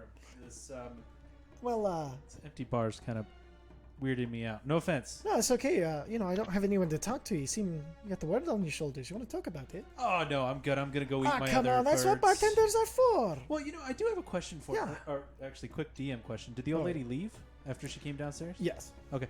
Who was that? That lady that was here before. Oh. She looked familiar. Oh yeah, that's Helmada Merrickstone. She runs the herbology and alchemy sort of thing. She's the what do they call it? One of the guild masters there. Oh, she was probably at that big party then, huh? Yeah, I mean, she gets invited to a lot of parties, I assume. Oh, okay. All right. So what's bothering you? Oh, just friends not Friends. being friends. Not being friends? Well, How do you know? do you ever just have a friend just leave you hanging out to dry? Aye. Well, I just, no matter what, you just, I guess, I don't know. Well, I've had that happen many times, but it's weird though. Most of the time, if it's a friend leaving me out to dry, usually I did something wrong. See, I don't like that answer. That doesn't. I'm sorry. Are you saying? They're saying you only accept answers you like, because that's not a good way to go through life. But I'm not going to pretend to like an answer that I don't like. I'm not telling you to like it. I mean, what if it was a life and death situation? Oh. Like, what if someone If that you had a friend. knew was gonna die, and then a friend was just like, "It's fine." Well, if your friend told you that. Alright, well, hold on. Let's establish this. How good is this friend? On a scale of acquaintance to, like, die for you. Well, I mean, up until yesterday, I thought it was a die for me friend. She was pretty much the first person that was nice to me. Well, alright, then, do you trust this person before yesterday? Yeah, blindly.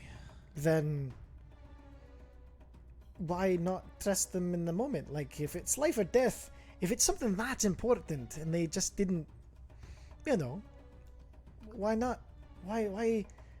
I assume you haven't talked too much to them. You seem a bit clammed up. Didn't want to talk to a bartender, for God's sake. Everyone knows you talk to the bartender because then you get free shots. Well, and she slaps a glass on the table and fills it up.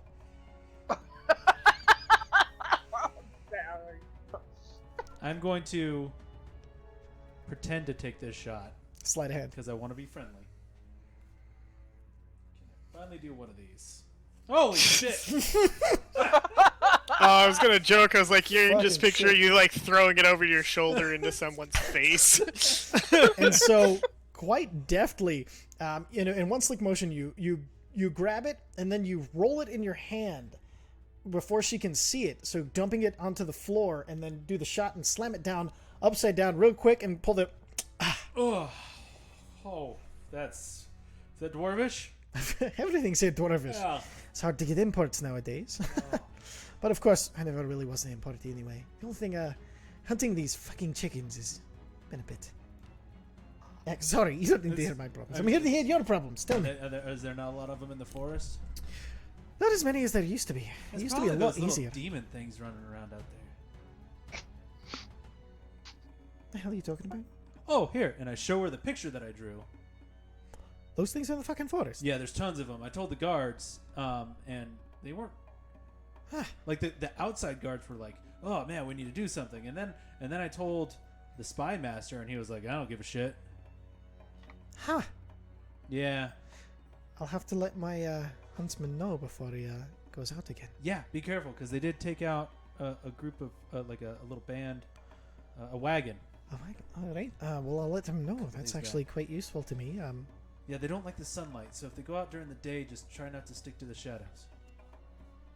So you see her actually you see her kind of like look around real quick, and you see her pull what's usually it's a menu, and of things that she has in, but she pulls a pen out of her apron. She just starts scribbling on the menu, writing down exactly what you're saying. And can I see that one more time? And Yeah, there you go. she kind of like starts sketching it a little bit, and then I'm gonna sketch her. I'm gonna sketch her one real Perfect, quick, on her menu. 'Cause calligraphy I check. don't have a lot of paper. Oh. it looks like a hilarious cartoon of what it should be. You're really quick, and you realize like you're like, and you try to do it really fast, and you just draw like a, it's like a circle with a mouth and little stick legs. Like, That's. Sorry, my mind is elsewhere today. this should be enough. Yeah, I mean, it's the only thing that looks like that out there, I mean, there's not too much that looks like whatever the fuck that is. right? Yeah, just stay in the sunlight, stay out of caves, stay out of the deep forest, and don't trust the spy master because he doesn't give a shit about you. But the outside guards, they are cool as hell. All right. Good to know. So, your friend. So did they? The thing about friends is, if they acted just the way that you expected them to act, they'd be and did whatever you wanted them to do, they'd be more slaves than friends, wouldn't they? Well, I guess when you put it like that. I do. You know, I should probably give her a peace offering, huh? I don't know. I don't know how bad you fucked up. I, But a knowledge branch should never be do you guys have the olive last branches? resort. It's a figure of speech. You could talk to Helmada, who just left. But I think usually a beard does better. She pops one in front of you. That's for the information. Well, thank you. Of course. I'm gonna go take this up to her room and I'm gonna leave it for her. Oh, Hey, Helmada doesn't have a room here. No. My friends. Oh, okay. What room is she in? She was. It's the tiefling. Oh, all right. Make a persuasion check.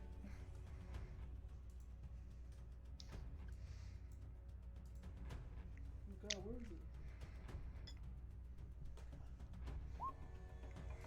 it? And say, you know what? I don't normally do this. Here's the key to the room. Make sure you bring it back. Oh, will do. I'll be in and out. I'm gonna drop this in the wings and thank you very much. Of course, yeah. Thanks for the chat. No, I thank expected you. it to be boring today, and it's quite not. Well, I'm glad I could help out, All right then. and thank you for helping out. Just a bartender. So I head upstairs to Zephyr's room. Perfect. Key is the right key. It seems to open it, no problem. Okay, I want to do a perception check to see if anything got left in the room by the old lady, because I know that's her boss. Perfect. Perception check. Perfect. You see, as you go up and you go to unlock the door, hanging from the door is a vial with blue liquid, and it seems to have a stopper made of a tooth sitting on the top of it, and a gold chain holding the stopper to the bottle with a Is note attached to the door. attached to the door. It's hanging from the door. Is it trapped?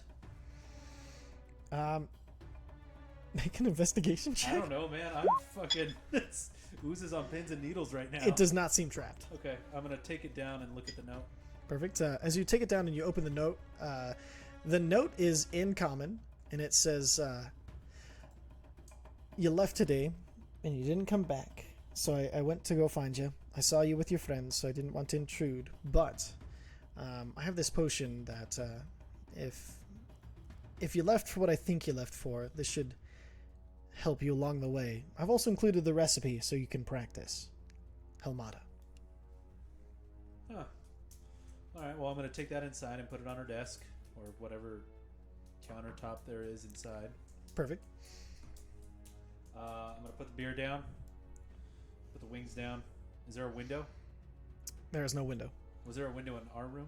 There are no windows in any of the rooms. God damn! All the this windows are place. on the ground floor. The upper floor is still made of wood, but glass is another thing. Okay. All right. Well, I'm gonna head back downstairs. And there was nothing odd about the room, based on my perception. No. The room seemed exactly the way you would expect it. There's nothing kind of there's nothing out of place or anything like that. Before I head back downstairs, I'm gonna write a crudely scrawled note under the beer that says Uzo was here. Leave, lock the door, drop the key on the bar. Thank you, and head out. All right, and then where would you like to do when you head out? I am going to take off straight up in the air, Straight up, okay. go as high as I possibly can, and begin heading towards the clock tower. Perfect. And I assume you're doing this sneakily. Yeah, once I get up there, I want to try and stick to between the pretty lights. Okay, perfect. Make a stealth check with advantage. That's mine. Okay, so as you fly up into the air, you go a lot higher than you were expecting. Even to the point where looking down, it's to the point where the buildings are pretty tiny. You get the idea. You're about a mile and a half in the air. And as you fly up and getting closer and closer to the ceiling, you see the crystals that are glowing with this kind of pulsing light that you see kind of wave through the lights at the ceiling.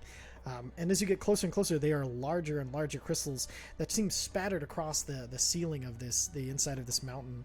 They are definitely not dwarvish make. You get the idea that these are a naturally occurring sort of structure. So they're not inset; they're just there. Yeah, they are naturally there. They've not been set there. They're not like in patterns or anything like that. They're just kind of something that was was there. And as you get higher and higher, you quickly as you get you're seeing the spaces between them is quite easy for somebody of your form to fit to in this height, and you get the idea that you're pretty hidden up here.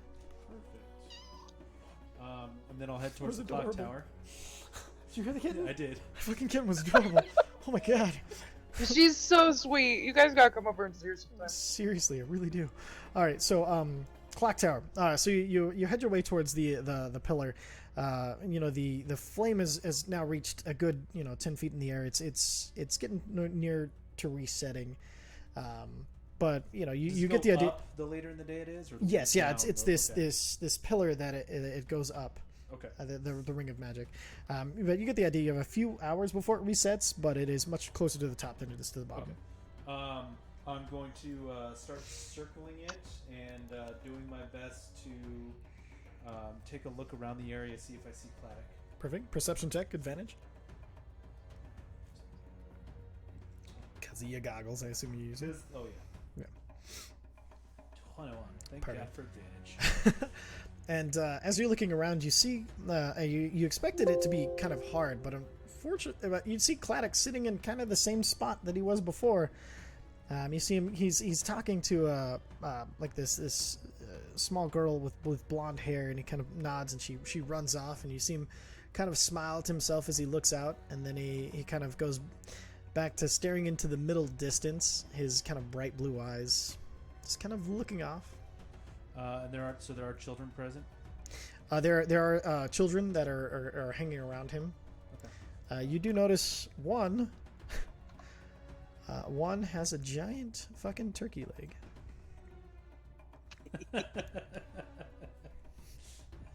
I wonder where he got that. How about guards? Do I see any guards? Guards are light here. Most of them, you were kind of up and circling the city, you noticed that most guards, it's pretty light on guards, strangely enough. There are hardly any, where you're used to seeing one on almost every corner.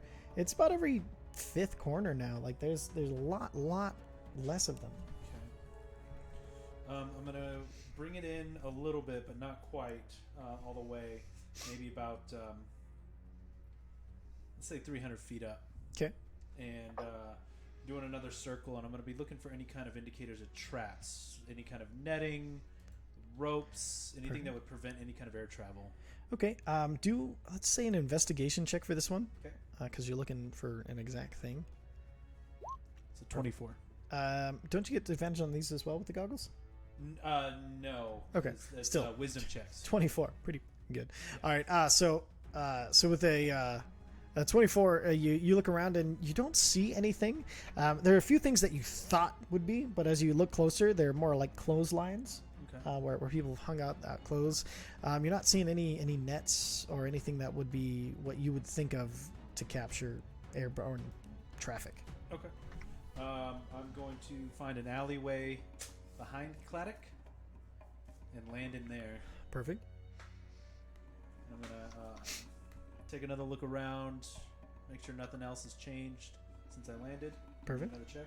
Yep. Perception. Seems quiet. Okay. Kids are still there? Kid, you do hear some kid laughter. Okay. It's higher than you used to because they are so very small. Okay. I'm going to head over to Claddock and sit down next to him. And as you make your way over to Claddock, he kind of looks up just a little bit. You see, his eyes kind of lock with yours, and you notice the piercing blue, and his brow furrows as he's looking at you, really heavy in thought. He's like, "Well, I never forget a face, but names escape me. Friend, do me a service and give me yours." Oh, I've got three of them to choose from. There's Uza, Belinar, or Skryl, whichever you like. Ah, well, Belinar, that sounds as noble as you look. My friend, my good friend, I assume. Yes, of course. What can I do for you, my It was dear given to me to a very noble woman. Well, I mean, do you remember our conversation from yesterday, I assume? Yeah, yes, of course. And what can I do for you? Well, just to obviously hold up my end of the bargain, I'm going to bust out 5 more rations. Ah, yes. So you remembered as well. That is fantastic. Mark off 5 rations as he takes them. You see him, he takes them one at a time and stacks them next to him, and he moves pretty slowly, and then he pats the top of them gently as they're all stacked up.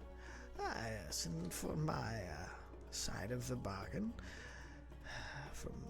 I've seen and heard from clans, but that have been roundups in the city. They seem to be focused mostly on those who have skills at trades, but are not dwarves themselves. Seems like my jack of all trades serves me once again to keep me safe. Have they been after you? No, I have no expertise, but I can do many things. My Nara tells me that the miners did not work yesterday, and, oh yes, the Tinkerers Guild nearly, from what she said, exploded. But from her story, I think you know about that second part. I'm surprised to see you, to be honest. It was enough to take their breath away. We'll just put it that way. Well, apparently they were carted away to the local medical center. Well, I hope they I hope they survived. Well, from what she was saying, once the whatever had happened had cleared, they were able to retrieve them and no permanent damage. But of course, this is from the mouth of a child, so... They often speak the most blunt truths. Well, yes, but they don't often have the most keen eye for medical conditions. That's fair. Yes. So, Claddock, tell me, Yes. since I don't want to make it all business, what brings you to the streets? You seem a knowledgeable individual. Oh, the streets are... the streets are what are left for those who didn't really feel the push to leave. For those who had been here too long and embraced this place as our home. The streets are for the jack of all trades who's found themselves of no use to any.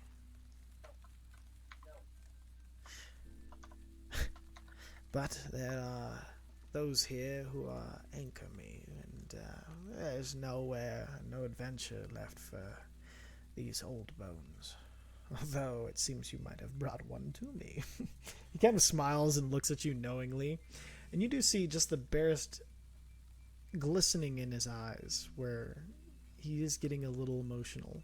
And you can tell he's trying not to, and you didn't hear it in his voice, but just this shimmer in his eyes. They're just a little glassier than usual. Yeah, I haven't been here long, but I'm told Khirn is quite different from... It's not Khirn. It is... misfortune. Misfortune strikes anywhere and everywhere. I've been around long enough to know that. But you know the funny thing about misfortune? What's that? It has very definite enemies. Those who think and do right. Definitely try. Misfortune never stays in charge for long, and if my long years have taught me anything, even the greedy dwarves won't put up for it for very long. Now, you've asked me, now I will ask you. Why are you here and asking of goblins and the welfare and of what the goings on of a dwarvish city you've never seen? Whew, buddy, let me tell you, it's been a strange last 4 or 5 months. My life was pretty crappy, pretty limited. Cursed. Cursed. But what are curses but magical malices that we may once hopefully shake, and you appear to have. I have, and I kind of spread my wings out, thanks to the good fortunes and the good intentions of a group of people that I'm working with now. Heroes of yours? Definitely, and they're called the Dawnforged Company. Heroes of great strength, intellect, and power. I've seen them slow time and throw enemies and chop down the mightiest foes. They sound quite fascinating, and you yourself, I dare say, have never seen one of your kind. What would you call your, for lack of better word, race?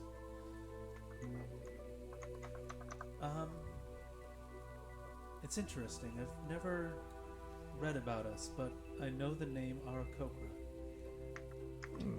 Arakokra. A good name for flighted people. Indeed. And, Balana, do you know what I think? Tell me what you think, Claddock. I think that the enemy of misfortune has brought you and these Dawnforged company here. When it needed an enemy, I think you are here to stop them building whatever it is they took those skilled ones for. I think, whether you know it or not, you're here for us. Or I'm a crazy old man. I'm not sure which. It can be a bit of both. It's always a bit of both, especially when anyone tries to portend the future. Well, let me ask you something, Claddock. Yes. Being, as you put it, too old and too used to this city, Yes. would you like to see the glory of Khirn returned? Yes, I would. This city was once one of the most beautiful things I'd ever seen, and the Zila Akim know it. And he points upwards. The Zealer Akim? Ah, yes, the Zila Akim. In Dwarvish, it means the eternal brilliance. These crystals you see, these stars that are not stars, stars you can reach, stars that speak. They weren't always this dark and light blue. They used to shine with every color, bringing us the most beautiful of days and nights. But now they sit and sulk. They reflect the spirit of Khirn, I am sure.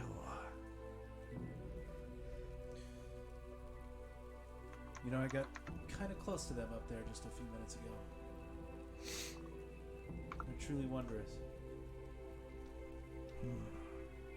One day, I hope to do the same.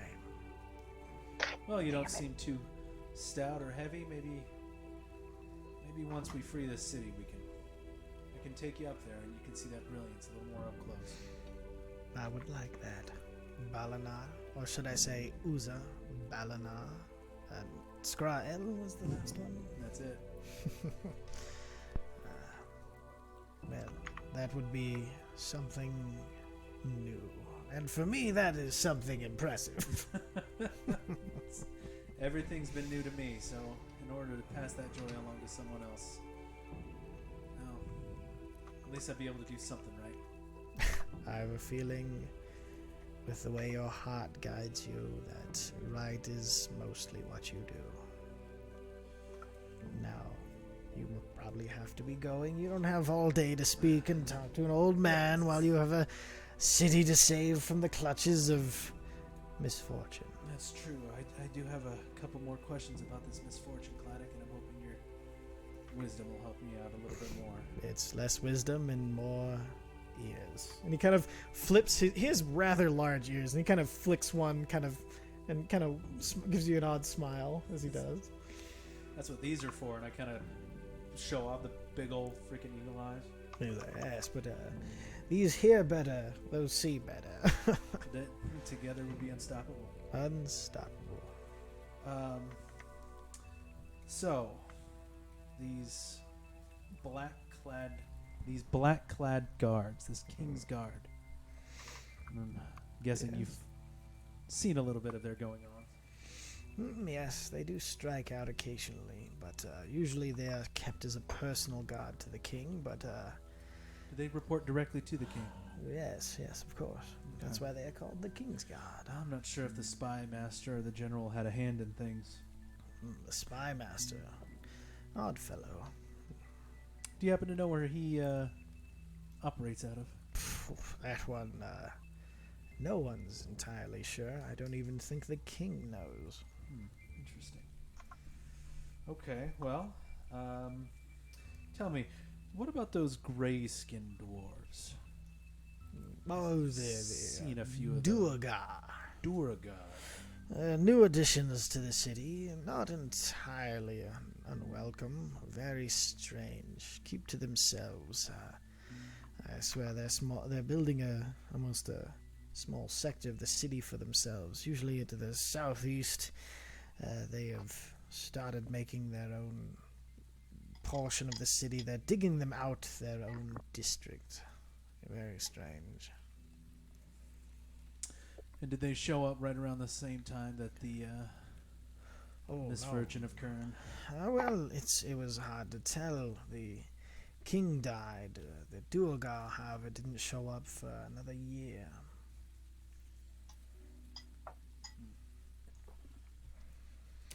Yes, Helfroig, our hero Helfroig. I don't know if you've heard the tune. You know, my buddy sings it a lot. You kind of just tune it out after a few renditions, you know? That is the only proper response to that. He looks around, and he looks around again, and then he kind of gets a small smile, and he's like, "Oh shit." Our hero, Helfric, the horse shit whisperer. And he smiles, he kind of chuckles, and he readjusts his seat a little bit and kind of settles back in. I'm going to remember that one. Maybe I'll try to slip it into my friend's routine. Spread the word. No, they will kill him. No, that's fair. But I'm guessing he probably doesn't need to spread the word. It seems like quite a few people are unhappy about this. There's Turn a of difference events. between knowing what's wrong and fixing what's wrong. There's a difference between committing to fixing what's wrong and having the power to fix what's wrong. And at that point, you see a single tear just drop out of his left eye. And he kind of like, he's just unashamedly, he just reaches up his hand and wipes it away like it's nothing, like just like a fact of life. Well, Claddock, I promise you I will not leave this city until I've done everything in my power to fix it. I'll keep it at that. And he reaches out a hand. I kind of give him that handshake, like, I don't know how old and frail you are. Oh, it's the handshake. And you see he is dead serious as he locks eyes with you and he shakes your hand. His firm handshake. Firm. Return that same firm handshake. I swear it. I'll hold you to your swear. And then I'm gonna take a trip up there. I hope you're not afraid of heights. For that, I fear nothing. And you see he looks up, and as he looks up, you see kind of his eyes reflecting the dark blue and light blue waving brilliance of the Zealer Akim, as you now know it as. Well, Claddock, if you have any more, anything else that I should know, let me send word to the last cart. The last cart, alright. If I do send word, I'll probably send Nara. Look for the small red-headed one over there with the... Did you always have that turkey leg? You see the one. You know, she seems kind of short for the... It's a two-man operation, right, Nara? Shoulders? And you see she kind of sticks out her tongue at you. And then she goes to run away. And then you see her run over to another kid who's like sitting there looking like really sad. She pulls off a big chunk off of it and hands it to him. This is a small blonde boy, and then she hands it to him. He's a bit stockier than she is, and you get the idea that they're not she's probably a halfling. He might be a gnome, but she hands it over to him, and he looks up at her, and he grabs it, and they smile, and then they both run off. Keep my eye open for him. Yes. Thank you, Claddock. Thank Look you. forward to seeing you again. You've given me meals, hope, and I've given you the whisper on the streets. Nourishment for the body and the soul. Don't forget the mind. The mind is important. I'm going to leave 3 more rations on the Perfect. seat as I get up. And then I'm going to walk past the boy that Nara gave the food to, and I'm going to hand him one as well. They already ran off. Oh, they already ran off? Yeah, they're a good 2 blocks over. Are there by any now. other kids in the area? Yeah, there's actually a small collection of kids. Most of them are shortened in height. You do notice there's one human boy. He's about 12 years old. No dwarves? Pretty much towering over everybody. No, there actually are a few dwarves. You notice even the younger dwarves, there's a speckling of stubble on some of the younger ones. But yeah, there are a few dwarves mixed in there. There's about 3 boys and 2 girls. They all seem to have the same color hair, which you find interesting because you've seen the spectrum of dwarves, and they seem to cover almost every hair color. For all of them have that exact same coppery red is kind of interesting. That's all the dwarvish kids. Yes. Okay. Yeah, the rest are a mix of blondes, brown hairs, redheads. There is the tall human 12-year-old has black hair. Okay. Well, I'll go over to that group of kids. I'll hand out another 4 rations. And they kind of, as you hand them down, they kind of start looking around, and they don't take them from you. Some parents kind of make their way over, and then you hear Claddock. Trust him. It's okay. He's a good one. And then they greedily kind of start picking them up off the ground where they'd set them down, and they kind of run back over to their families, and you see their parents smiling and looking over and kind of give you a wave from this kind of weird, almost tent city that is formed around this clock tower. Okay. With that, I'll take off and head towards the incorrect arena. Perfect. Because I don't know they went to the better one. All right, make a perception check as you fly. Yep.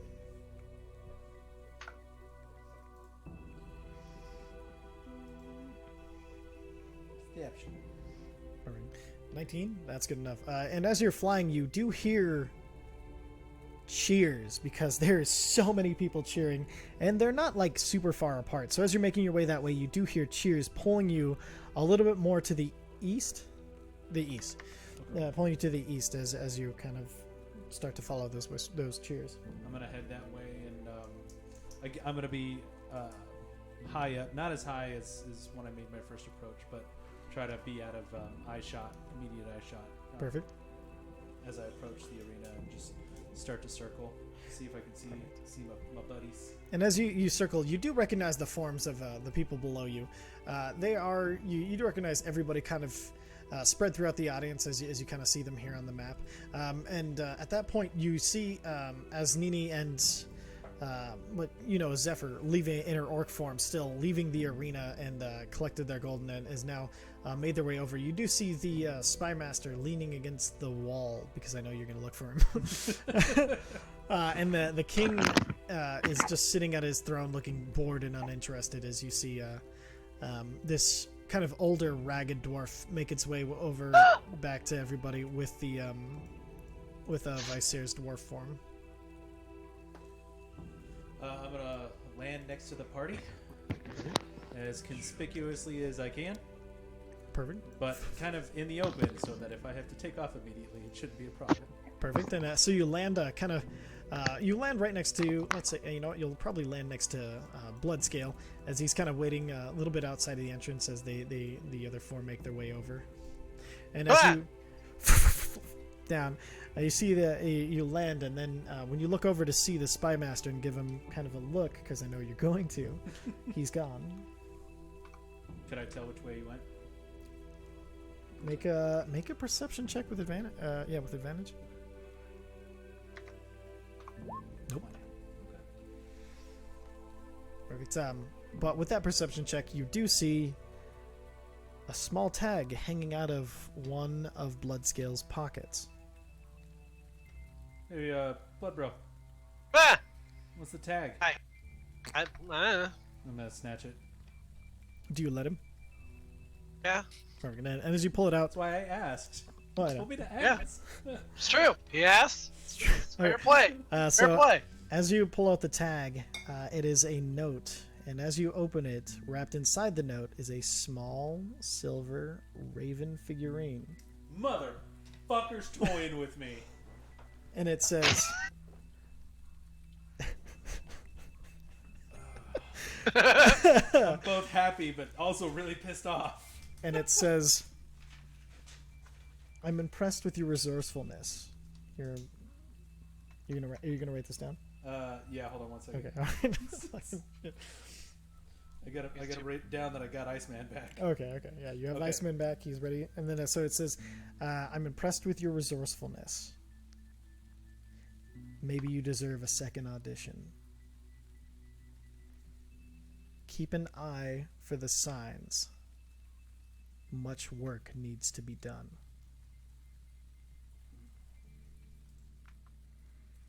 And it's signed with a big G. G. An eye for the sign. Much... Signed, G. Anything else on it? You know what? I'll take a look at it when we get back to the end. There is the thief symbol signed for safe. Oh. Let me be lying. So thieves can't save. Yep. It's just a symbol that you would put on like a safe house or something like that. All right. With that, anybody else want to do anything before we wrap up? Hey, I don't Paper think Bro. so. I Yeah. talked to the spy master. He said you could find him. Yeah, and I kind of show him the note. I was getting that. Oh, I'm glad someone can pickpocket around here. eh. Were you talking to him for me? Lightly? Okay. Was he like off put? Was he? I don't know. How do the guards look? Are any of them looking at me like, "Hey, I should be fucking arresting that guy right now"? Most of them are concentrated on the orc who's walking towards you. You see, most of them are just kind of giving her like. A lot of them are. You can see genuinely impressed. They're like big smiles and like giving her like thumbs up or like, some go to like reach out to pat her on the back and then realize they're and then kind of like become all professional again and like. But there's a significant crowd of dwarves following you, following her as she kind of makes her way towards you guys. You do notice one older dwarf. He's kind of hunched over. He's got light brown hair that is really close to her. I'm gonna. Oh. I Oh. don't know that though. Nope. I'm gonna keep my eye on him. Okay. Also, I don't know if this matters too much, but the king seems to have a ruby eye patch that absorbs magic and maybe evil. I'm not sure, but that's what I found out during the match. Well, I'm kind of doing my best to keep everybody else distracted, so they talk. Showmanship. All right, perfect. Then you were absorbing it in, and part of you, it is hard not to feel awesome as all of this praise and amazingness is coming through you, and also the bloodlust hasn't quite gone all the way down. You still feel this like pulsing, like you've had like way too much caffeine in your veins, and everybody like kind of yelling. You just yell back at them. There's like this energy about you that is so hard to let go, and you don't feel any need to, so you don't. Baby's first fight. Nobody puts baby in the corner. Well, there are no corners, so it works perfectly. It's a circle. Perfect. Baby's gonna get real sad later. All right, and then so with that, anything else anybody wanted to do as you guys make your way back to the inn? Just gonna make my way back to my room. Perfect. I'm just gonna tell the group that whatever we discuss, we should do it privately, so we're not talking about it on the way back. Perfect. It's a good call. Okay, are we gonna do a talk or do we want to call it? And we do have time for probably a small talk if you want. Oh, Tazir casts his past. That's only if you're sneaking, and it's gonna be pretty hard to sneak when she's surrounded by dwarves, but nobody seems to be noticing anybody but who they think of as Vola. As you guys see, Tazir kind of walk It's over just a next to you guys. suggestion. Okay, nice. I like where your head's at, though. It's a good thought, man. God damn, that is such a strong spell. You and me, we're gonna be hanging out later. And so you guys make your way back, and Tazir, you kind of notice these all of these dwarves kind of milling about you. You're not used to such a kind of like a unified front. You're used to something just so much more chaotic, and none of them, of course, being made of fire is of course strange to you. But they seem to have a fire on the inside, and these dwarves, you almost have like you feel just like the smallest bit of maybe they're okay.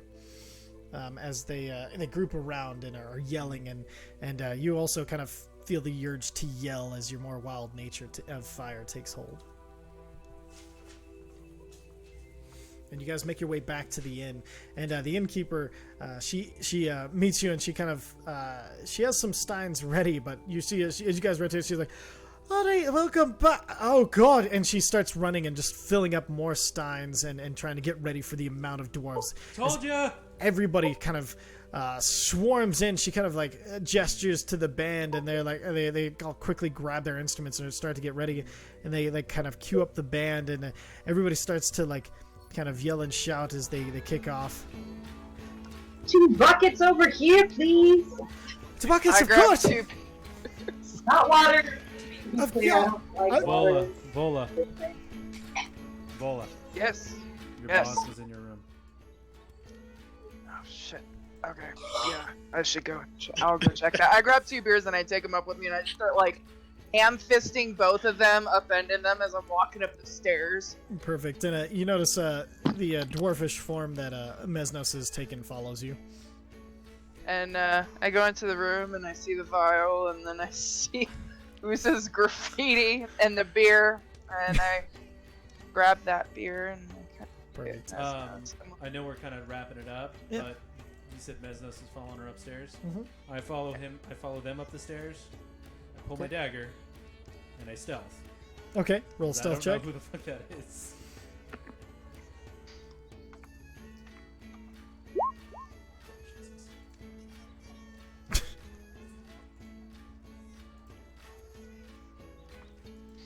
Oh, wrong one. Okay, yeah, he does not notice you. You pull your dagger, and you see him follow right behind her into her room. I'm gonna sneak up behind him and I'm gonna grab him, put the dagger right to his throat. And I'm not thinking this. Zephyr, look out behind you!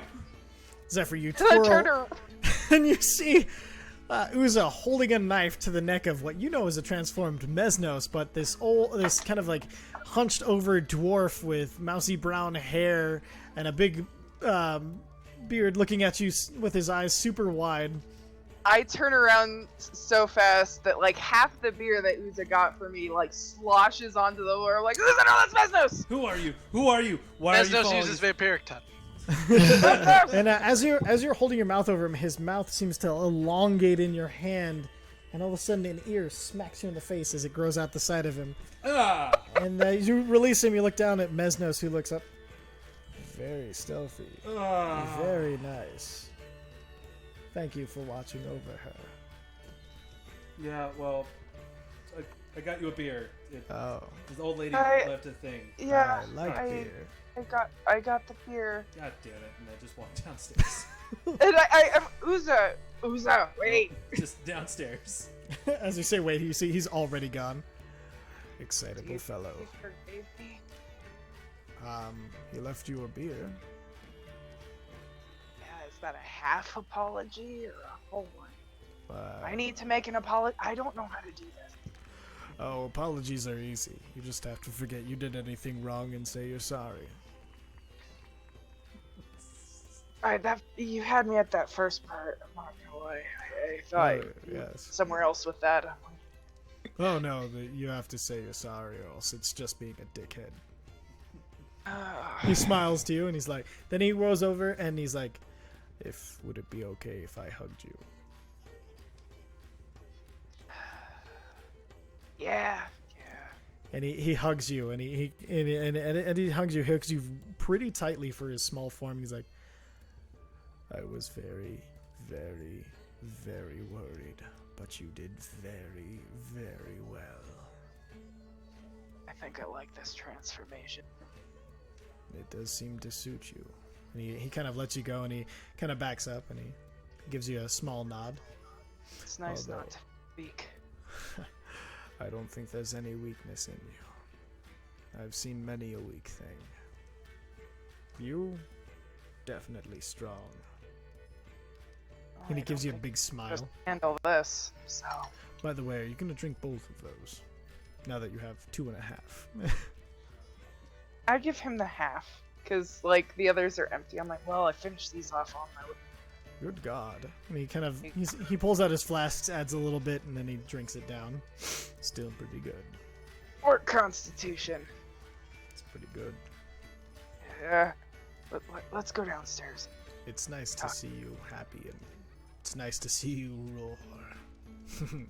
And he kind of exits out of the room. I'm blushing furiously because I was not quite like calm to realize I was worried. I'm like, oh crap, I did that. Yeah, and then you make your way back downstairs. Anybody else want to do anything before we go? Hey, Taz. Yes. Don't worry about names. It's fine. Tell everybody to meet in my room in the morning. Okay? You want me to do what now? Just tell everybody to meet in my room in the morning. Oh, meet in your room. Got it. Yeah. Okay, thanks, bye. Okay. Plus, he'll just go upstairs. Perfect. I come back downstairs and I'm like, that party is back!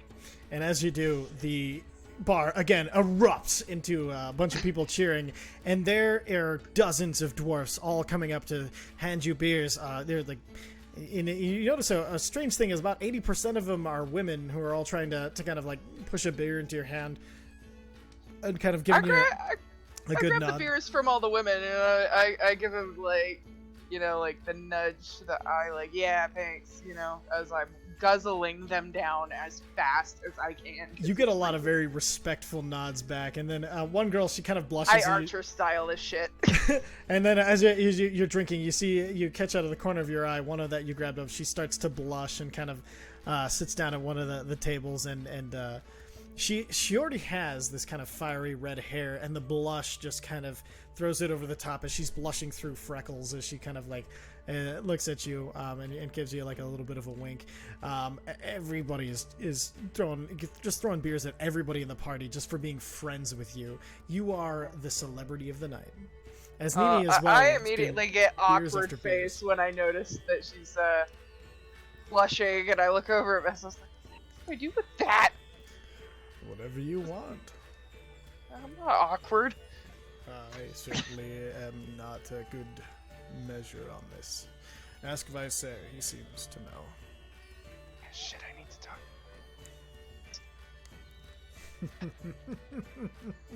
Mesnos kind of just like chuckles deeply. And he's like, finally, we're out of our element in a good way. Ah, yes, I will. As somebody hands him a beer and he drinks it down. And the rest of you are all getting handed drinks. And is everybody partaking in drinking and everything? Nursing one beer. So, I get, like, once it dies down, I walk over to Uzo. perfect. And as the night goes through, you guys kind of you have revelry and are having a great time. Constitution checks for everybody who's drinking healthily. Let's go already upstairs. Good skill. You left before anybody could get a drink in your hand. And then Vicer, Tazir, are you guys both? Oh no, wait! I gotta do it as my orc transformation. Hang on. Yes, you do. I might actually pass this one. Shit. Shazir scoffs at your so-called firewater. Fucking hell. So does Mesnos, apparently. Tazir, as you're drinking it, Yeah, you're fire like... materials. Thought I was playing Mesnos. What the fuck? Tazir, as you're drinking it, you're like, This is fine. Like you. Oh, whoa! It changed your portrait as you switch Yep. over to. That's kick-ass. Okay. So as you see, you're drinking like one for one, and it's not really having that big of an effect. You're kind of disappointed at how weak these earthly spirits are. You're used to fucking fire water. But then you see Mesnos kind of doing the same thing, and you look over to him, and you see just like you get. Brandon. And you see it just kind of this hint of fire behind his eyes. And you get like a small connection as you see him drinking just as fast and greedily as you. Visair, are you drinking? Oh yeah, you got a 17, you're good to go. Like you drink, but it seems to be one of those days where you can drink like a 6-pack and nothing happens. Alright, and then as the party starts to die down, you kind of make your way over to Uza and the relative silence. The band they've gone back down to just kind of playing the everybody get the fuck out song, and everybody's like the people who are left are still super drunk. But they're Anyway, like, here's Wonderwall. I joined the band for singing the "Get the Fuck Out of Here" song. perfect. Can I do a performance check to see how well it goes? Oh yes, you may. At advantage because you're. At advantage because of your rings. Holy Fucking fuck! need You an need advantage. fuck advantage. And as Don't need your shit, boy! and You're as rolling you shit in the next combat. I'm calling it. and so you go I'm over it. Piper of people right now. Okay, so what would you like to do for your performance? I'm gonna. So we're gonna have the song. We're gonna kick it up a notch so it's like really, it's like faster. So I'm gonna start clapping my hands. Then I'm gonna start leading a line of people around the bar in a circle. We're gonna start going, and then once we're up to like a good speed, I'm gonna run outside so everybody follows me. We're gonna make another big circle in the street, and then I'm gonna walk back to the door, wave, and close it. And so all of you watch as the like they start to play like a little slower, and they're getting a little like inebriated, and they're just getting a little tired. And then you see Visair go over, and he starts clapping. He's like, "All right, let's pick it up." And then We're singing the song. I'm getting everybody into the song. No, we're getting into that. And then you start singing this song about like how it's basically the song is called "The End of the Night," and it's basically about how the day has been glorious, the day has been good. Now it's time for us to go the fuck home.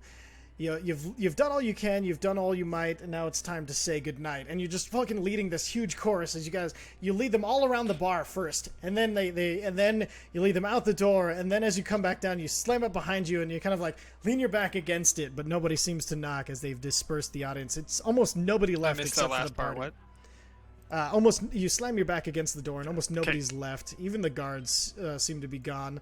As it's just the party and the bartender who is looking super drunk, as she's clearly been participating as well, and she's gotten back to the point where she's like barely running the bar as you head back to everybody. It's alright, that wasn't too bad. So, I guess that's it for the evening. I will see you tomorrow. Don't forget that you're in a hostile environment and everyone here is trying to kill you. Alright! It's a good thing. Real quick, I wave the bartender over. It's looking at the fade, yeah. We need just one more room for a friend of ours. One more room, of course. He's... Hold on. And she goes and she reaches under the counter. She reaches too far and smacks her head on the table, on the counter, and like reels back, holding her fucking face. She hit it right in the eye, and she's like, She covers like one eye and is holding it shut as she reaches down again. She bumps into it, but her hands have good enough buffer this time to prevent her from hurting herself. She pulls a key out, and she kind of hands it over. As for you, free from charge for all the business. Now, if you wouldn't mind, take this other key. She reaches down again, barely. She also smacks her hand that's holding her head into the bar. And lock the door, make sure they don't fucking come back. Oh my god. And she kind of like... Put my hand on her shoulder. You see... you put a hand on her shoulder, and then... use cure wounds on her. Hey.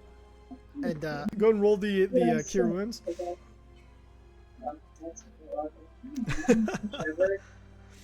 And So as the healing magic, oh perfect. Yeah, as the healing magic flows into her, you see her eye, which had already started to puff up, shrink back down, and you see like she has two like little islands behind the bar. And she like pulls a big mattress of like a big stuffed with feathers, like this just giant, basically a giant fucking feather pillow out from under one of them, and then a big giant ass pillow and some blankets out from the other one, and then you see her just go to sleep at the bar, assuming you locked the door. She did not even fucking check.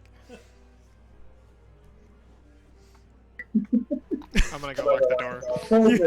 So you lock the door, and do you keep the key? What do you want to do with it? Yeah, I'll hold on to it. Why do you get the key? Perfect. Write I the guess. key to the last card. We got a bar. In your inventory. Town. Alright, and Mission then is 9/10 of the law, motherfuckers. Key to the. What is this one? The last what? the last cart. Cart. It's in reference to the last card out of the mine when Yep, it I gotcha. shifts over and everything.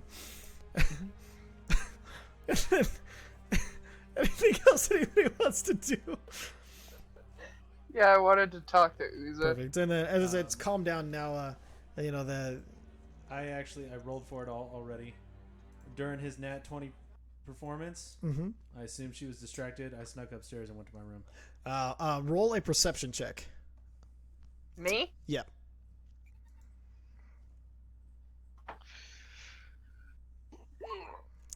And as you look around to talk to Uza, he is gone. Not all forgiven. Check. Tazir, where are you misty stepping?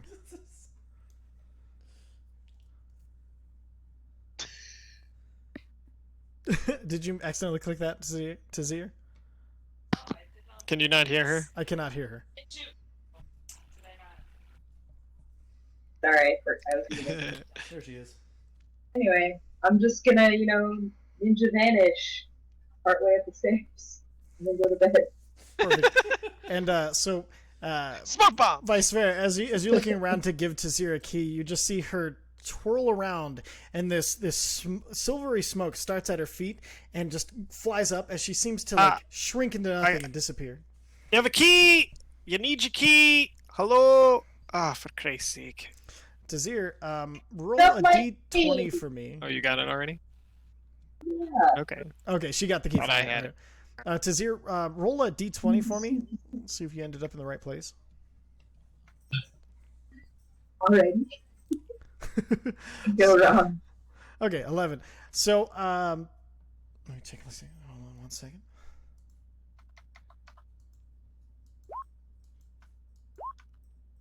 Oh god. Okay. Oh no. So you end up. So as you disappear, you actually end up, because you haven't been there before. You actually end up in Uza's room as Uza, before you, Tazir just suddenly appears out of nothing right as you and just pull the covers up to yourself. Hold on. Sorry. Do I hear I'm this? sure if you're I'm naked, yelling into the I don't air. know what you look like. You Assassin! hear Uza yell, I'm just gonna- "Assassin Bloodscale!" Go now. Bloodscale is just barreling down the hallway now. Who's his door? Same. Yeah. I run over there too. As you guys are running, you see Tazir. Full of Tazir, sales. roll a stealth check for me. I'm actually gonna dimension door there. So Tazir, as you try to sneak away, all of a sudden, out of nowhere, Vicer's dwarvish form pops into existence, but then you fade into the shadows. Vicer, roll a perception check. Oh my god. I don't think I Just I roll have a 0 to perception, so there's no way I'll be able to beat her. I know, Yeah. Okay. And as you arrive, you see. It's a fire lady. She's here to kill me. Which one? Who? The fire chick, your friend. And then I'm one just gonna scale. tiptoe out of the room. Should I roll another stealth check? As you're tiptoeing out of the room, Bloodscale, roll a perception check as you're running down the hall. And as you run over, you see just the barest flicker of something, but it doesn't look like anything, so you run into the room and you see the dwarvish form of Vicer standing in front of Uza with his back turned to you. With my knives out. I got my daggers. What are you doing to my bird? What are you talking about? It's me. it's Visair! The I fire heard him yell, bitch! so I Let's go, it's the teleported fire over bitch! here. She's turned on Yeah. us! But are you serious? I turned on you. Visair No, turned on you. the fire lady that you brought it, maybe you're part of it. Oh, come on is now. going on Ray, here? like, just take a breather. Hello? What was it? Tazir? Tazir! Hello? Tazir, you hear them calling for you. Okay. Okay. Can I hear? Yes, yeah. You step out of you make your way back into the room and appear out of stealth. You guys, out of nowhere, Are you you see trying to Tazir step forward it out of here? the shadows. Super nice. You know, I thought that alcohol was affecting me at all. But I overshadowed a little bit. I also realized I have no idea where my room is. Oh, okay. Here's a key. I enter the key, So which has like the room number, I'm assuming, on it. Yes, it does. I'm gonna be like, Just as There four. you go. doing the See, annoying she wave, didn't have a room. the She's dagger. drunk. Two things. One, One. I don't know how someone made of fire can hide in the shadows. You and I are going to be having a discussion later. Two, don't fucking pop up in my room, man. I'm on an edge. He's on edge. He's always on and edge. You got to be three- careful with him. Do you want some alcohol? I hear he owns bar now. We don't own the bar. I have the key though. Hey, hold on. And 3. Yeah, so you Everybody said we meet own in the my bar? room. Meet in your room in the morning. Yeah. Yes. All right. Yeah, we'll just Blood scale says pop me. in. Okay. Don't show up. Can you pop in? I'll appear in your room. Here's the Like thing: I if somebody did. pops in, they might catch. I think it's lightning now to the face. Pop out to Yeah. All right. It's Lightning, almost a that's- dagger. Oh, go to bed. All right. Okay, Well, good night. Oh yeah. If the innkeeper asks, I have the key. Just she may ask. She may freak out when she wakes up. I don't know. But And Zephyr, as you make your way up, you see everybody exiting Uza's room. I'm kind of False alarm! Really confused look when I wave. I wave. I'm like, false alarm. It was a Listen, put to bed. misunderstanding. It's all good. Everyone's going to bed. I have the keys to the inn just in case. why do I feel like I missed an adventure? No, you missed a near adventure. There's Didn't a quite put to get bed. there. Don't worry about it. Yeah, it's fine. All right, His own bed. Perfect. yeah, And, Full I'm going to paranoia. bed before. so they stop right at the door, still open as they leave. What would you like to do? I'm just gonna. Wait, what? I'm- So there, you talk to Visair with the door open into Uza's room. Is there anything you'd like to do? I'm gonna stick my hand in the door. And as you stick your hand into the door, you see Uza standing with some string, and he's getting ready to set a trap at his door, and he looks up at you. You guys make eye contact.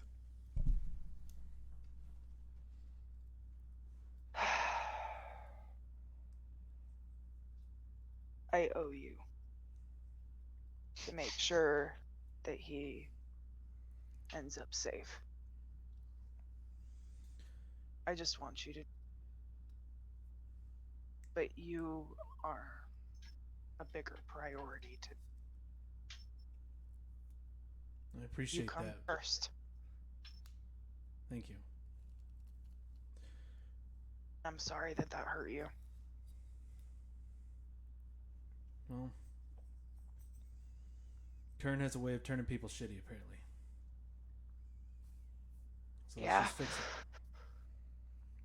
it. I get the feeling we're gonna find that we are in the center of this problem that we will hopefully be able to fix. Now, I've got some bombs to drop on you guys in the morning, but I'm not leaving. Are we good? Close. Like I said, I'll do whatever it takes to make sure he's still safe.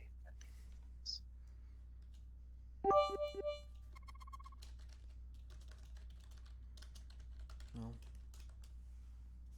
then I'm sure he's as good as safe already. I should get some sleep. Alright, good night. Just close the door, set my trap, lock it. And I'm that's not where- taking my armor off. And that's where we'll end for the night. Perfect. All right. Cool. Kick-ass, great session, guys. I know we ended a little later than usual, but it just felt more natural to keep it going into that nice end point. Thanks for hanging That out. fucking party pop was great. That was awesome. Oh yeah. Aw, Like man. Nightcrawler learning his powers, Oh, the fact that it ended up in failing my room. miserably. Well, the funny thing is, like, that's why I was rolling this d20s to see exactly, like, I had an idea, like, I'd assigned them to who it was going to go to, and then I was like, okay, nope, yep, there's no way it's got to be used. And so that was really, worked out well. So, perfect. So we'll go and stop the stream now. Thank you, everybody, for watching. Have a kick-ass rest of your day. We'll be back next week with more of the Dawnforged company. Tomorrow, I don't know what we're going to do. Might do an Overwatch, like, skin review for the new event. Might do, I don't know, typically we've been doing Watcher Wednesdays, but I know I have a buddy Watcher? who plays... What's that? I said Watcher. Oh, Witcher. Sorry, Witcher Wednesdays. We've been playing through Witcher 1, and we'll keep continuing through Witcher 2 and 3 because they were on sale on Steam. And yeah, but we might actually do a World of Warcraft tomorrow, so if that's interesting to you, stop by. I've got a buddy who has a long and storied history and is going to share his opinions on the latest patches and everything, so that should be kind of interesting if you've ever Is played. it Jeff? It's Jeff. I mean, come on. Everybody in this room knows who it We is. all knew who that Yeah, was. yeah, of course it's fucking Jeff. Come on. All right, but other than that, thank you all for watching. We will catch you next time. See you guys. More. Bye.